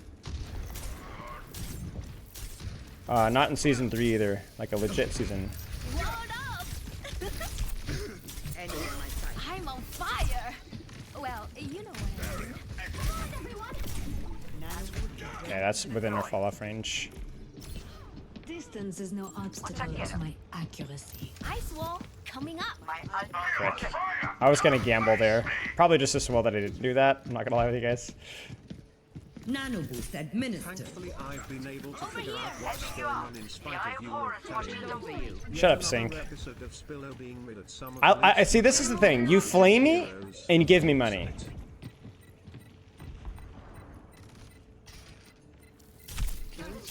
Hello there. No one can hide. Personne n'échappe à mon regard. 慢走不送。 I think I can peek. I think I can peek from here. Yeah, I can peek from here. This is not one-shot range. Meteor strike. For the Crusaders. 冻住，不许走。 Okay, that was kind of a gamble. I'm not gonna lie. I figured that he'd slam the on ass, and I didn't think he. So I gambled there. That shouldn't have worked, but it was like a calculated gamble. Helden sterben nicht. Was 10 feet tall and made of iron.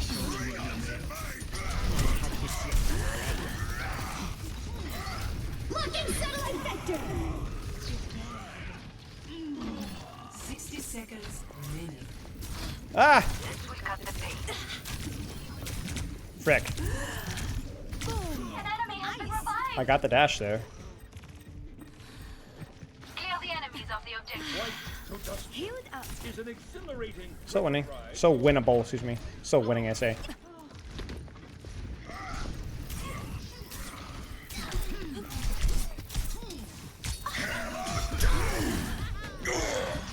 Seconds. I'm on fire. Group up with me.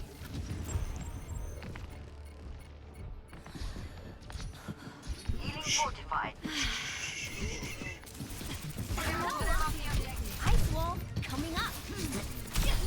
I'm completely warmed up. 10 seconds. Run like a buck! Stop the payload. Stand behind me, friends. Through here. The enemy team is pushing the payload. Making My your ultimate is criminally almost inflated ready. ego weaker by even the slightest. Ah, 不许走。 Kind of unnecessary, not gonna lie. 拦住他们了。 Great distance here. Enemy here.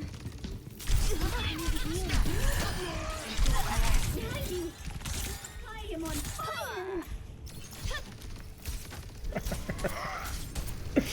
有本事就翻过去。Welcome to orbit.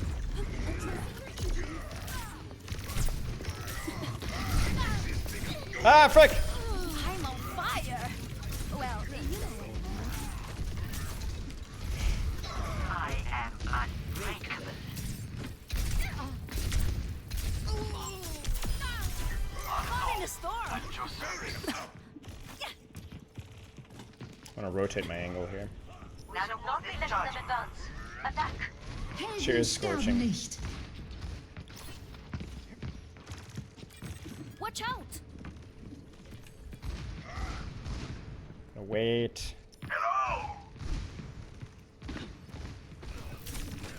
Ah!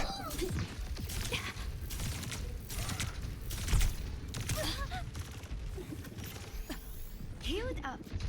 Alright, let's angle top here. We're outnumbered. They're pushing the payload. Cut them off. Boom. Oh, yeah. Ice. Should be okay. Pharah will chase, Cassie will chase as well, but if I keep running. Hello. I messed that up. 60 seconds remaining. Frick! I messed that up badly. I should have kept running. I canceled my ice block in accident. Still 1 for 1 though. And I think I had the Pharah chasing me for a little bit too. Scientific method.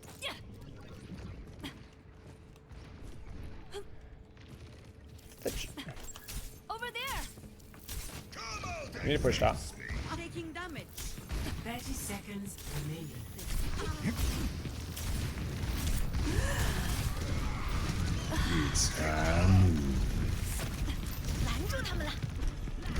冻住，不许走。 Frick! Stop them. My ultimate is ready. I am on fire. Nanoboost administered. No! I got comboed! It's fine. We got 2. SGG's. I'm the greatest! I didn't just ult the payload. Yeah, that would have been the smarter play. I didn't need to force that. I was going for more for the Cassidy to keep my Reinhardt alive, but yeah. Play of the game. And it worked.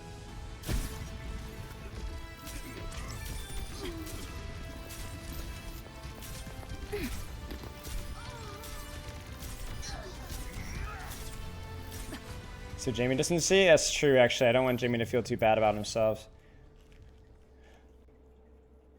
Your blizzards give me the worst kind of chills. I mean, they're blizzards. That's just Overwatch 2 Blizzard. Overwatch 2 Blizzard is by nature super inconsistent. Is it usually better to M1 or M2 as Mei? It's better to M1 if you're not worried about burst damage. So M1 is way more consistent at like finishing off the kill in a higher time. But the problem with, so like, let's look at it this way. Yeah, it was a bad nailed on the Shatter for sure. Come on, Snowball. So for 250 HP characters, if you can track them and they're not going to burst you down, like let's say an Ana without a sleep dart, this is a lot of damage. And it's good. The problem is that this is technically higher TDK.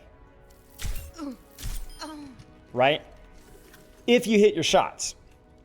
So when I'm playing versus a Junkrat, I don't have time to do this. So it really makes more sense for me to roll the dice. And even if it's 3 body shots, roll the dice there. You know what I'm saying?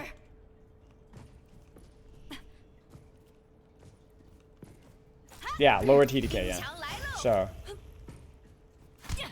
Yeah. Even like okay, the funny thing is that the Blizzard that I missed on the Juno wasn't even all that bad because it saved my Reinhardt's life versus the Cassidy. It forced the Cassidy to drop. So like even just zoning value out of I'm not gonna make it, out of Blizzard is fine really a lot of the time. It's just too inconsistent. Ram looks super interesting this patch. True actually.